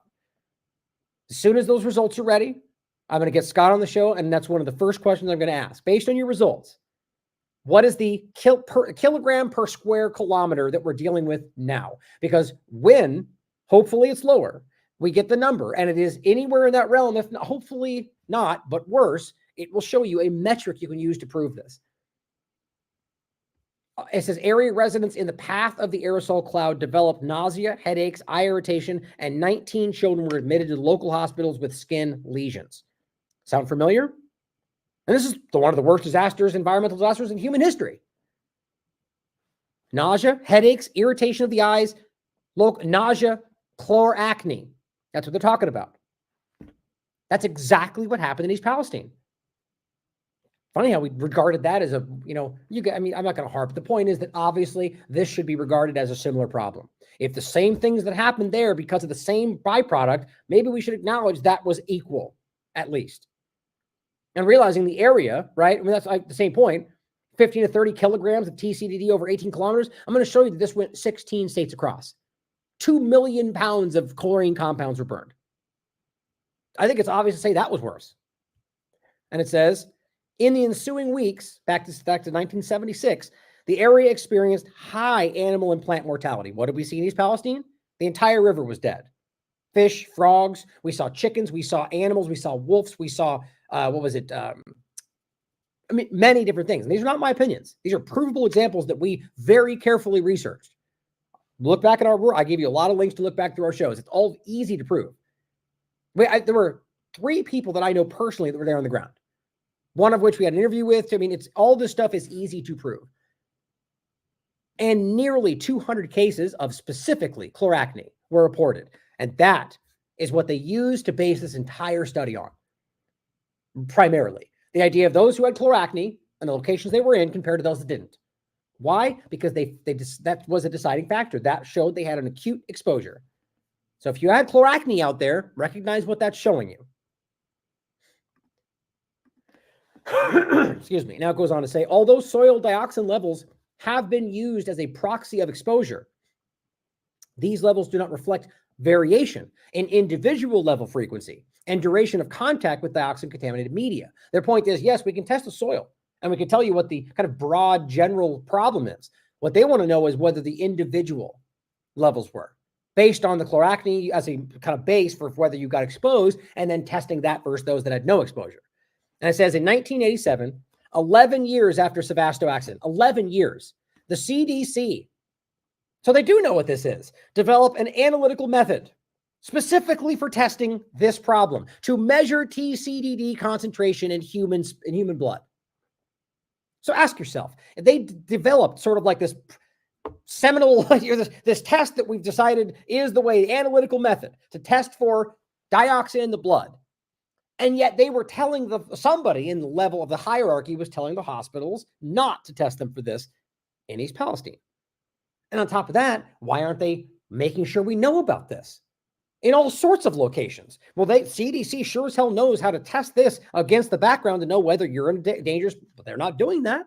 Wouldn't they be rushing to the scene as the Center for Disease Control and Prevention and the EPA for, Environmental Protection Agency jumping to the ground and say, look, we want to make sure you're safe because that's what our mandate is. We have a test that we do just for this? No, they're not even mentioning the word.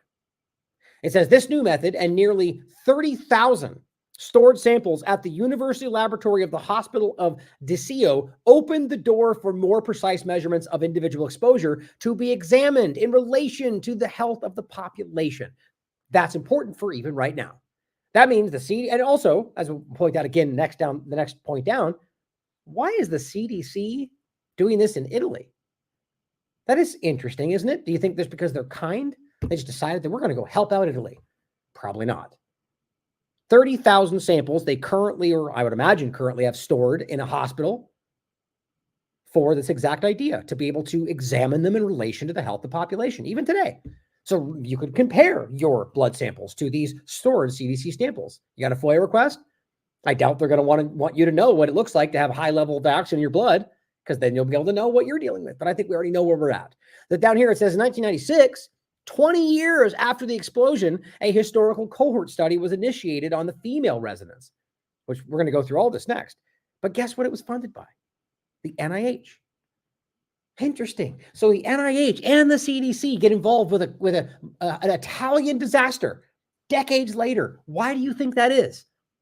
I'm going to show you why. 1996, ladies and gentlemen, this is this article from 1995 from CNN, where they're going, what are we going to do? This problem is crazy. It's everywhere. It's in your food. We can't wait any longer. And then they did, though. And just to make sure you don't miss the point, right now, here they are in 1996 going, we're going to study your females to see what they're dealing with after this thing we pretend is not happening. They knew it was there. They found out they couldn't do anything about it, and they swept it under the rug. Now, that's my opinion, but what we can see for sure is that they were knowing it was there. They were studying it. They were asking, they were literally working with, realize this is 1987. So the disaster happened in 76. A decade later, the CDC is like, hey, we want to test these people. Why? And then another decade later, the NIH goes, we want to test your women. Why? Because they know that there's something to this. They know that there's a long-term issue. They know that there are or maybe it's because they want to use it as a weapon, which is what they ultimately did. They used TCDD about another decade later against a Ukrainian president. This is all in Wikipedia, for crying out loud. So they're studying this to be able to use. They know it's there. They're also finding out that it's a background level, and still to this day, not mentioning that. I just find that to be damning. But it goes on to say, men who were youngest at the time of exposure, back to 1976, had significantly lower sperm concentration. Significantly. Percent, then it says percent, oh yeah, so that's the whole, had significantly lower sperm concentration percent progressive mortality, or motility, and total motile sperm count than similar aged unexposed men. That's pretty obvious. Then it says, examine the relationship between dioxin TCDD exposure and time to pregnancy for the women's first post-explosion conception resulting in a live birth. Fertility among women was reduced with increasing TCDD serum concentrations in the blood. A 10-fold increase in serum TCDD concentration in 1976 was associated with a 25% increase in time to pregnancy and almost double the odds of infertility. I hope you're paying attention in East Palestine and everywhere else. Women who had high levels of TCDD concentrations in 1976, and realize they're doing this study in 1996, and they're finding 10-fold increase, or rather a 10-fold increase of that in their blood in 76 was associated with a 25% increase. So you might have a premature birth, 25% increase in the time to pregnancy, and then double the odds of infertility. Double. If you were told that you might have a 50% increase in a infertility problem, I'm pretty sure everyone in the country would care. But yet, no one's talking about any of this. Problematic, to say the least. Now here is Daily Mail, just going, this is from March 13th, 2023. The truth about East Palestine train disaster 5 weeks on. And it says the residents are ill with sore throats, rashes, nosebleeds, which you all know. I just want to point out yet again, one of the primary points. My skin is breaking out, and that's never happened before. One of the officials looked at it and said it looks like chloracne, which is a reaction to the chemicals. This is a very, I want to make sure you saw this, a very prominent part of what happened in East Palestine. And we're already seeing it in Georgia, which means acute exposure to exactly what we're talking about. That is the problem. 40 years later, people are being told that they're having 50% increase in infertility. Children at the time have dramatically decreased fertility, sperm count. I just don't know what else we need to see here, guys. Oh, and what I found interesting, by the way, I just typed this in to see what would come up, East Palestine chloracne, because I was looking for an article like that just to show you that there was an example, and again, if you remember my research, it was everywhere. But guess what? This shows up now. And this actually kind of blows my mind. So we're at the time screaming about this problem. And other than independent media, very few people seem to care about this. But now what does it say? Did dioxin spread in East Palestine after the derailment? Dioxins in Ohio train crash? Dioxins and poisoning? I'm like, hold on a minute. I didn't even mention dioxins. I mentioned East Palestine and chloracne. And every single article, Johnny come lately style, are going dioxins in East Palestine, dioxin. Okay, why? Why? Because chloracne is exactly the point. They know this, and even the search engine is directing you to dioxins because that's what it leads to. Or rather, that's what it's an example, it signifies that is a problem. I just think it's hilarious that we'll search for chloracne and all of these mainstream articles are like dioxins, even though nobody could even find that word when it was actually important for people to know they were at risk. And it is now still in East Palestine, in my opinion, based on even the human half-life of a decade. But just the fact that in that moment they could have gotten out of the way.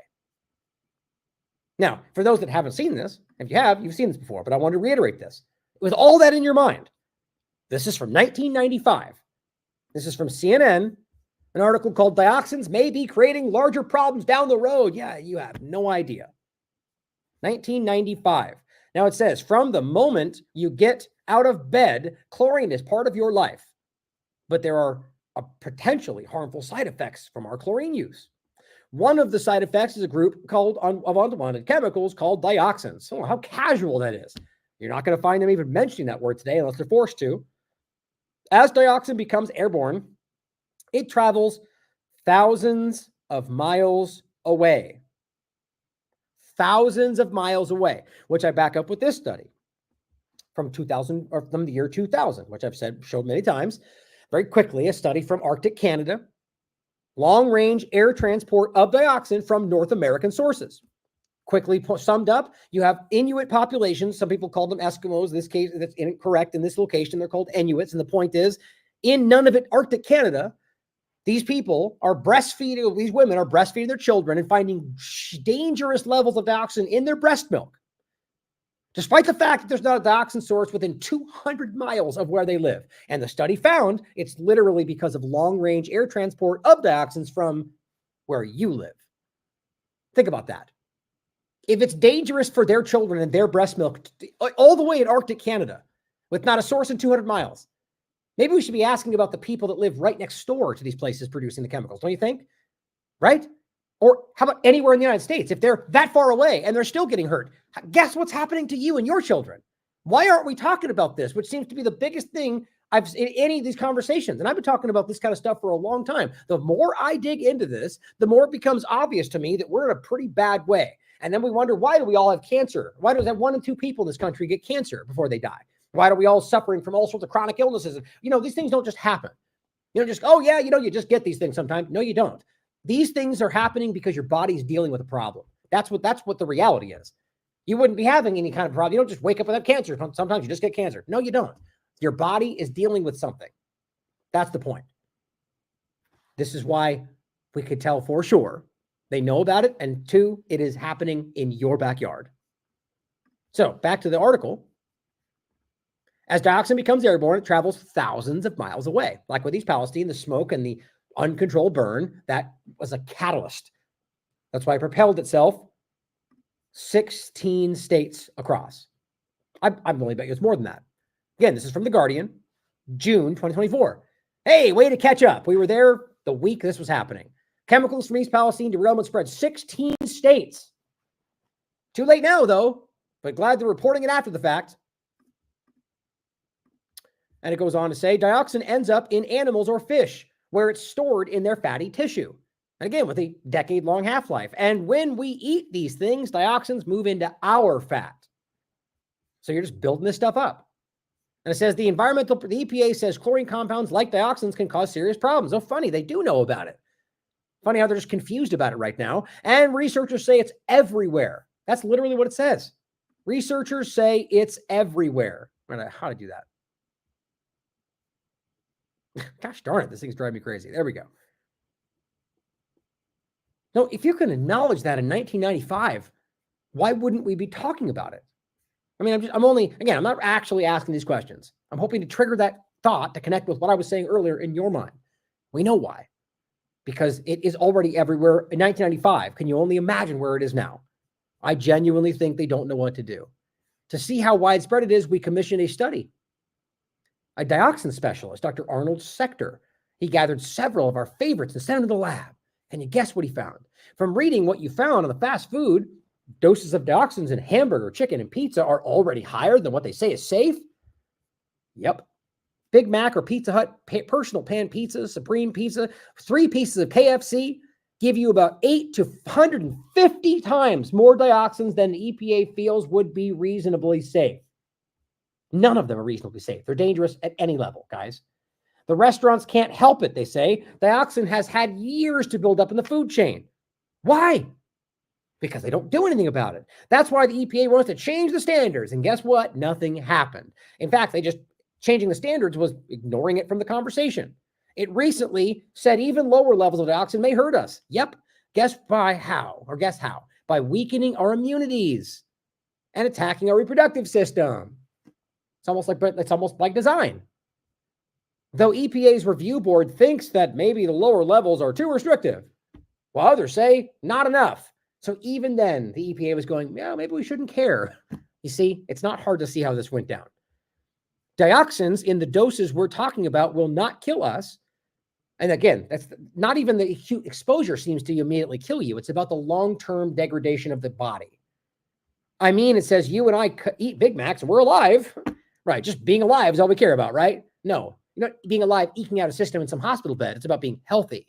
It says what they will do is increase the rate of illness in a population, which is perfect for the whole entire system the way it works today, isn't it?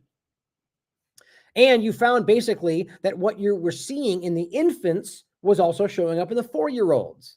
He says, right. In both cases, the children who were exposed to higher levels of these problems in utero performed more poorly in tests on the short-term memory.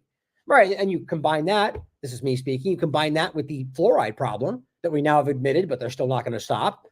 What does that do? Same thing. Reduction of immunity, reduction of your brain, lowering IQ in children. What an accident, it seems.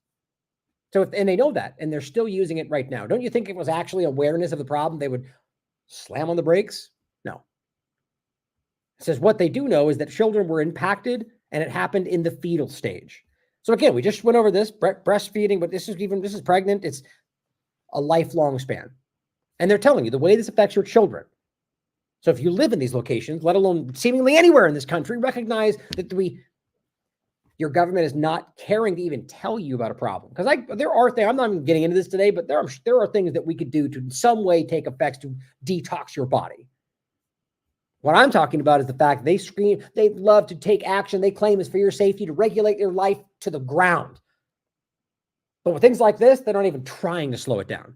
In any context, whether it's glyphosate or PFAS or dioxins or any number of endocrine disrupting chemicals or the dangerous shot they're forcing on your children, the bottom line is that they're not doing any of that.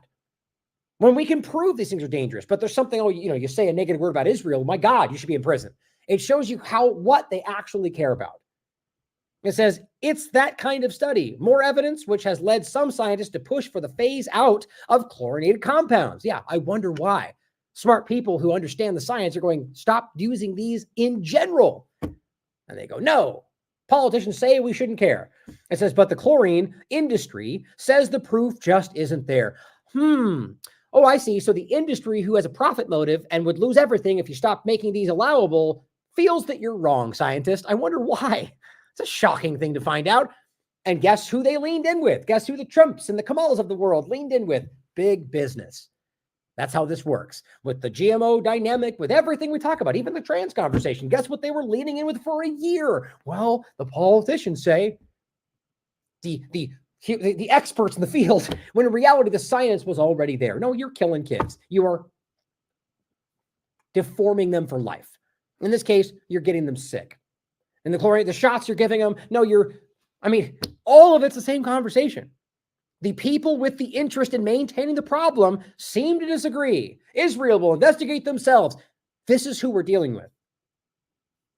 But it says, and that you can't convict an entire class of chemicals based on a few bad ones. Well, yeah, you really can. If we actually were doing our job of, the Environmental Protection Agency. But instead, they did absolutely nothing, right? So they listened to chlorine. They went further. Just said, okay, we can't do all of it, so we'll find something better. And then they just didn't do anything. A commission formed by the U.S. and Canada. Oh, sorry. A commission was formed to pretend to do something to study pollution in the Great Lakes, pollution in the Great Lakes, and they agree. It says the weight of the evidence is there that we are, through these findings, or through these discharges, affecting the way humans are developing. So in this case, they tested the Great Lakes, which are just riddled with all sorts of chemicals. And the point is, they're telling you, these things it's ubiquitous. And we're affecting the way that the human species is developing. Children. No one knows what's being put out there. Very few of these things are tested. Almost none of them being tested for anything other than cancer. So we don't even know what we're doing to ourselves still. That's my point. That's like testing for VOCs or some surface level conversation. Even these chemicals we're pointing to, they're only saying, well, do they cause cancer or not? Yeah, because that's the full scope of the human problem, right? No, but see, if you ignore the 40-year-long reproductive issues and immunity depression, and guess what? Though it also causes cancer. That too. Their point is that they're choosing to omit. This is 1995. Choosing to miss the forest for the trees. It says wildlife experts across the nation have long blamed these chemicals for birth defects, thinning eggshells. Government tests show the waters off of South Central Florida are heavily chlorinated with pesticides, or heavy with chlorinated pesticides. Fishermen like Walter, this fisherman they're discussing, have watched their catches dwindle and wondered why. Lastly, it says they wonder, but who's doing much about it? Who is looking at the environmental end of it? Where is this all coming from? Nobody wants to give us any answers. It's the same thing now. So despite the fact that CNN was going, look at this because people were interested, nobody who was in a position to do anything about it was doing anything about it. And it says it's not so much that no one wants to give the answers, it's just that they're hard to get. We're talking about hundreds of chemicals, and the chlorine industry believes each one should be tested and judged separately, a process that would take years of research and millions of dollars, and they're not going to spend that, mind you. And it says at issue is whether our health can stand the weight. Well, okay, so this gives the politicians of the time who actually don't care an out.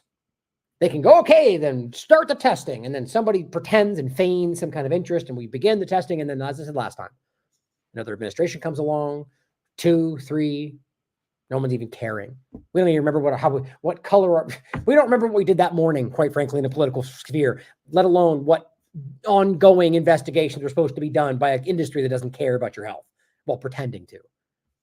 My point is they didn't do that. They're still using them. We're still burning them. We're still dumping them in lakes and nobody cares because the industries that were supposed to be enforcing this were captured by the chlorine industry or captured by Big Pharma or captured, or were never there to begin with. Sorry, I know I'm jaded, but that is the reality we're dealing with here. Now, also just a couple of out the door points. It should kind of, just to kind of show you how ubiquitous this truly is. So again, if you're going to take this at face value and pretend, okay, they were investigating this and we're looking how to fix it, right? 1995. We're going to do our best to minimize this down. Okay, so pretend that was the case. Then explain for me how in the world we can have vinyl, or specifically polyvinyl chloride flooring that kind of off-gases dioxins. Or PVC pipe that literally shuffles your water around. All of these things are literally creating dioxins. So if they knew dioxins were a problem, why would they become so ubiquitous to the point that they're using these things, not the actual background dioxin, but chlorinated vinyl chloride? All these things are used constantly in ways that are right up against your health or your body or what you're putting in your body. Here's just a random article. This is artesian wood floors. The dangers of luxury vinyl tiles and why you should avoid them. Think about how wild it is. This could be such a casual article, but all the way back then, they're going, oh my God, we need to do something about this. Does it appear they did something about it? No, it appears that they turned their eyes away and took money. It says luxury vinyl tile is made up mainly of polyvinyl chloride. The U.S. government now has regulations against the use of harmful materials in everyday items, such as PFBA in bottles or lead in paint. That's as far as it goes, though, pretty much. Unfortunately, no restrictions exist regarding the use of polyvinyl chloride and other toxic chemical compounds in some flooring materials. Now, this is lower end of the risk, but it says numerous tests have shown that polyvinyl chloride flooring is harmful and that luxury vinyl is toxic. Okay, so why would it, how can it be such a, if we could study it and go, yeah, that's toxic, even if it's to a degree that it's like, well, it's not immediately life-threatening, why would that be allowed in a supposedly regulated industry? Well, you're telling me I can't collect rainwater or I can't eat raw milk, but go ahead and put some toxic tile in your house because it's not that bad. These people don't actually care about your health. And I think it's shockingly clear. And it goes on to say, polyvinyl chloride is known carcinogen and contains health and environmental toxins such as dioxins and phthalates. That was what it was, right? Phthalates, I think. Spelled PHTHALATS. And the point is that these are both dangerous. So they can admit in this current article that, yeah, they've got dioxins in them. But then it comes up in a discussion where these things might be released in an immediately dangerous situation, and everyone's baffled by what we're talking about. It's just so stupid how obvious it all is. And they're putting so all the way back then, we're worried about this coming problem, but here it's in your floor tiles. Seems pretty silly to me. Don't you think we could make these things without byproducts? Yes. That means stopping using the ones that cause them. But no, I'm sure it's cheaper and easily produced and lasts longer. So who cares, right? It says the phthalates in the flooring, on the other hand, this is a separate but equally problematic issue, can become a significant problem for you and your family. While many phthalates have regulations prohibiting them from being used in children's toys and other examples, no current regulations are banning them or limiting their use in flooring, that you step on all day and you lay on and, whatever else your dog sits on. It says, although the CDC reports that more than 90% of Americans, get ready for this, already have measurable levels of phthalates in their bodies from various sources, the chemical still poses a risk, particularly to developing children. This is exactly my point. See the way they frame that? So it's okay, it's dangerous. Yes, okay. It does pose a risk to children. They already regulate it. It can't be in children's toys. But their point is, well, it's kind of already everywhere. It's already in your body from different sources. So, but it's still there. So, like, they're kind of brushing off the risk because what are we going to do about it? How in the world are you an EPA pretending to be what your job is and have so many examples of a problem that's gotten so bad that it's just everywhere? So now we just kind of pretend it doesn't matter. But don't worry about all your, your flus and your sickness and your cancers and your all the, that. Don't worry about all that. We're doing our job. Get your flu vaccine. It's like, this is frustratingly obvious. I'm going to show you a point about this next. But it says studies have shown that phthalates can cause severe learning and developmental disabilities in children at high levels of exposure. So guys, in case you realize what that, okay, high levels of exposure, sure. But the bottom line is, even a small amount will cause a smaller level of that same problem. That's how it works. Just because it's not like at some threshold, it immediately causes severe learning disabilities. The point is that this stuff is dangerous. So the more you take it, and arguably, especially dioxins, the more it builds up, the more that problem continues. So what if your children are playing on the floor? Most people that use this stuff have no idea. It says phthalates can also affect the endocrine system. Could you have guessed? You didn't see that coming, did you? Causing changes in hormones, cell signal pathways, and disrupting reproductive health. Some phthalates are even known to be cancer-causing. Luxury vinyl flooring is known to emit these toxins. But it looks real nice though, huh? When it comes to smaller, lesser ventilated areas of your home, the buildup of phthalates will be more severe due to the size of the space and lack of ventilation. How is that even allowed? They're writing articles about how it's dangerous. You should avoid them. But sure, your regulatory agencies are like, whatever. Unreal. Now, here's what it says in the Wikipedia. It says, in studies of rodents exposed to certain phthalates, high doses have been shown to change hormone levels and cause birth defects. It's just showing on your floor. A study in this is just phthalates, by the way, not even the dioxin side of it. And the point they make in the article, by the way, is, heat is what usually would cause the the polyvinyl chloride to have a release of dioxins. Well, what about people have heated floors or other radiators? That's the point they make in the article. That does cause some level of release. But it says a study in the peer-reviewed journal Environmental Pollution, published on October 12th, 2021, found that high phthalate levels are weakly correlated with a greater risk of dying from any cause and with a stronger correlation to dying from heart problems. Perfect. More heart problem overlaps, more endocrine disrupting chemicals, more immune suppression, more reproductive downfall. The study estimated that phthalates may contribute to 91,000 to 107,000 premature deaths each year among people aged 55 to 65 in the United States. But no big deal, EPA. You just keep doing your nothing job, right? 107,000 people just extra deaths because you like your nice flooring or whatever else is in. Phthalates enter the bloodstream and disrupt sex hormone production. Weird. Interfering with sexual development in infants and sexual behavior in adults. So, like the point they kept making about the COVID-19 shot discussion, how they kept going, no, it's a small problem. And it wasn't, though. But even if it was, my point was fine. So let's pretend it's a small problem. Well, there's 1,000 of those small problems. So how many compile together before it all becomes a huge risk? Well, it's obvious. Same point here. How many things we could point to that you can prove that are out in your air, in your food, your water, that cause reproductive issues, endocrine disrupting chemicals, or immune suppression? Okay, well, tiny bit, generally accepted as safe. Okay, fine. What if you have 1,000 of them in the water? I think this is an obvious reality of where we are. Now, it says phthalates act by mimicking the female hormone estrogen, which in turn inhibits production of the male hormone testosterone. Phthalates are considered to be endocrine disruptors. Surprise, surprise. Then, even more interesting, guess what? You know, that endocannabinoid system they don't really want you to know you have because they want to pretend like that's something that only people that smoke weed have. No, your body is naturally born with an endocannabinoid system. You don't have receptors for everything. Your body was literally designed, whatever you think designed it, with the ability to use and maximize your body's use using cannabinoids. Yes, that means hemp and cannabis. I'm not talking about smoking. I'm talking about ingesting the plant.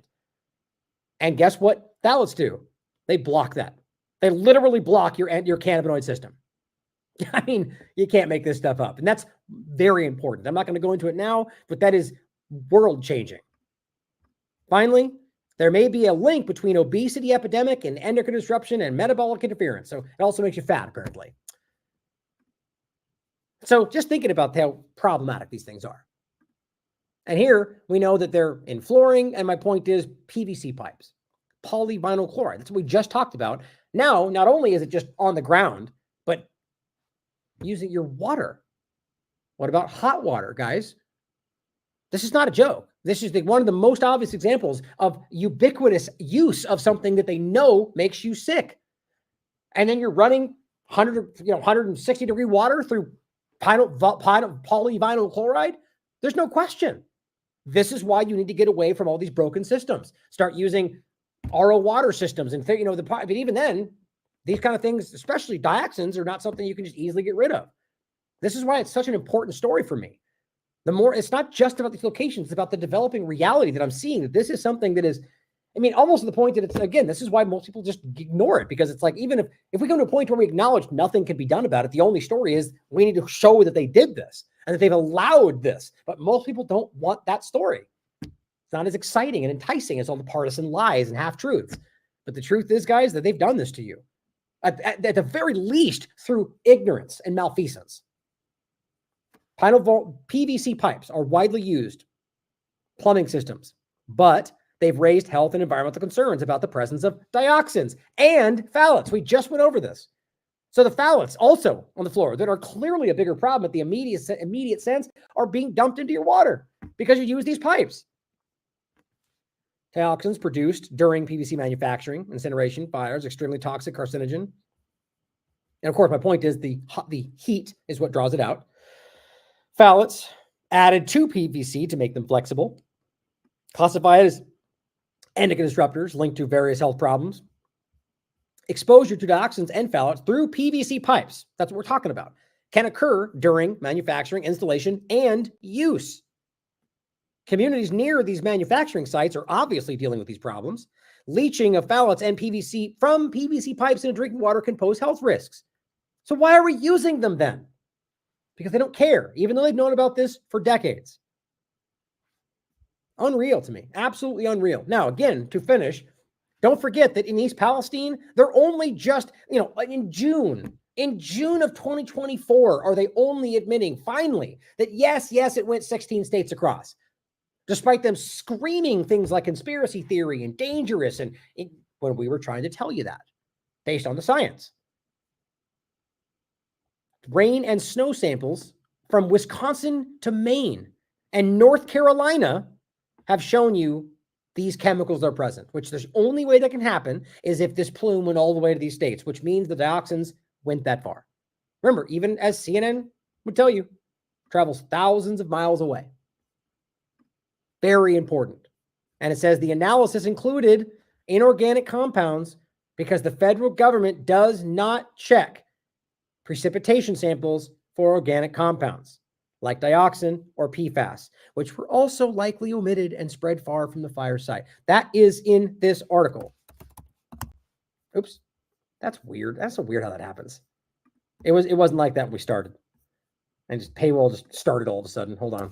I mean, I already showed you the screenshot, but I want you to see this. I'll include this anyway. Then archive. So the analysis. So what they're showing you here, again, this is from June 2024, this year. They're looking for the range of inorganic compounds. Like they're just testing 16 states away. Why would they even think to do that? Because they know, guys.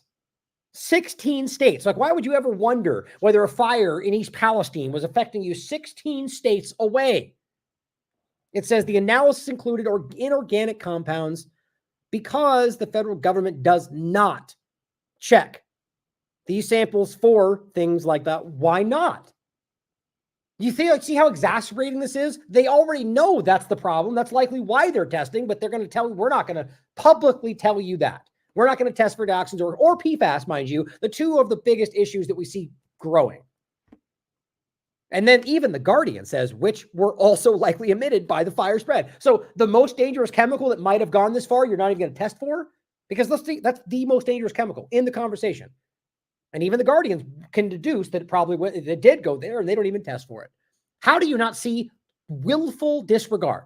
They don't want to look at it. They don't want you to see them looking at it. Kills me. Now, since we've mentioned it more than once, just also include this article, just showing how casually you're being poisoned. This is an article from March of 2023. Weirdly, after the East Palestine conversation, where a lot of us are putting a lot more pressure on what PFAS was, another example of something they've allowed to get crazy, they know they can't deal with, so they just ignore it, even though it's super dangerous for you, PFAS or forever chemicals. According to today, today.com, exposure to PFAS can reduce women's fertility by 40%. So now we told you, so let's all ignore it and move forward like it doesn't matter, because they're not going to stop doing it, despite what that crazy that number is.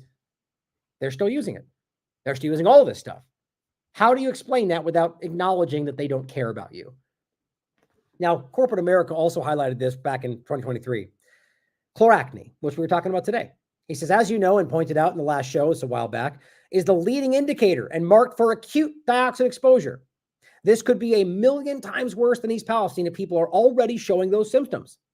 No, he's not talking about today. He's talking about one that kind of flew under the radar, which CDH covered, which was in Richmond. Quote, people who have been unintentionally exposed to large amounts of these chemicals from a plastics factory that's burning have developed a skin condition called chloracne. Liver problems, elevated blood lipids. That's rapid. I guarantee you, if somebody studies people, they're going to be dealing with all those problems far worse forever. This is, and this kills me that we didn't even get, there's so much going on. Thank you for corporate America pointing this out. Here's the actual article if you want to read it. Definitely toxic. Hundreds forced from homes as Indiana plastics fire continues to burn. Now, and again, I know plenty of you showed this to me. Plenty of you sent it my way. It's just how it goes. There's so much going on, right? Sometimes you just have to pick and choose what you're going to cover. But the more this comes up, the more we need to start recognizing this is a huge deal. So in Richmond, Indiana, I guarantee there was a lasting dioxin overlapping problem in these areas because of what this one thing was. And who knows how many more there are. It doesn't matter how ubiquitous it is. They're responsible for ignoring this problem and pretending like it doesn't matter. And by the way, we did talk about this.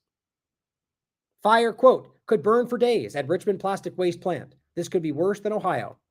The problem was we talked about it once, and we probably should have focused on it a lot more. Now, lastly, this was called shutdownbiolab.com. Resources will be updated. Basically, this is a site for resources and kind of focal point, reference point for you guys in these areas or anywhere else who wants to take part to get this dangerous thing out of their town. Or how about we start making a larger movement to get these things out of our country or out of existence? Because we need to start realizing these are the kind of actions we need to be calling for. We can't be talking about moving from state to state or moving them even out of the country. Other people are going to suffer. These things need to stop. These labs, these chemicals that we know are dangerous. I don't care what your justification is. I don't care how people might lose their jobs. This is a bigger issue. And yes, we can find play. The bottom line is, I'm not trying, of course, you know that I do. I care about people and suffering. My point, though, is that it's not as simple as saying their jobs are gone. We can find other.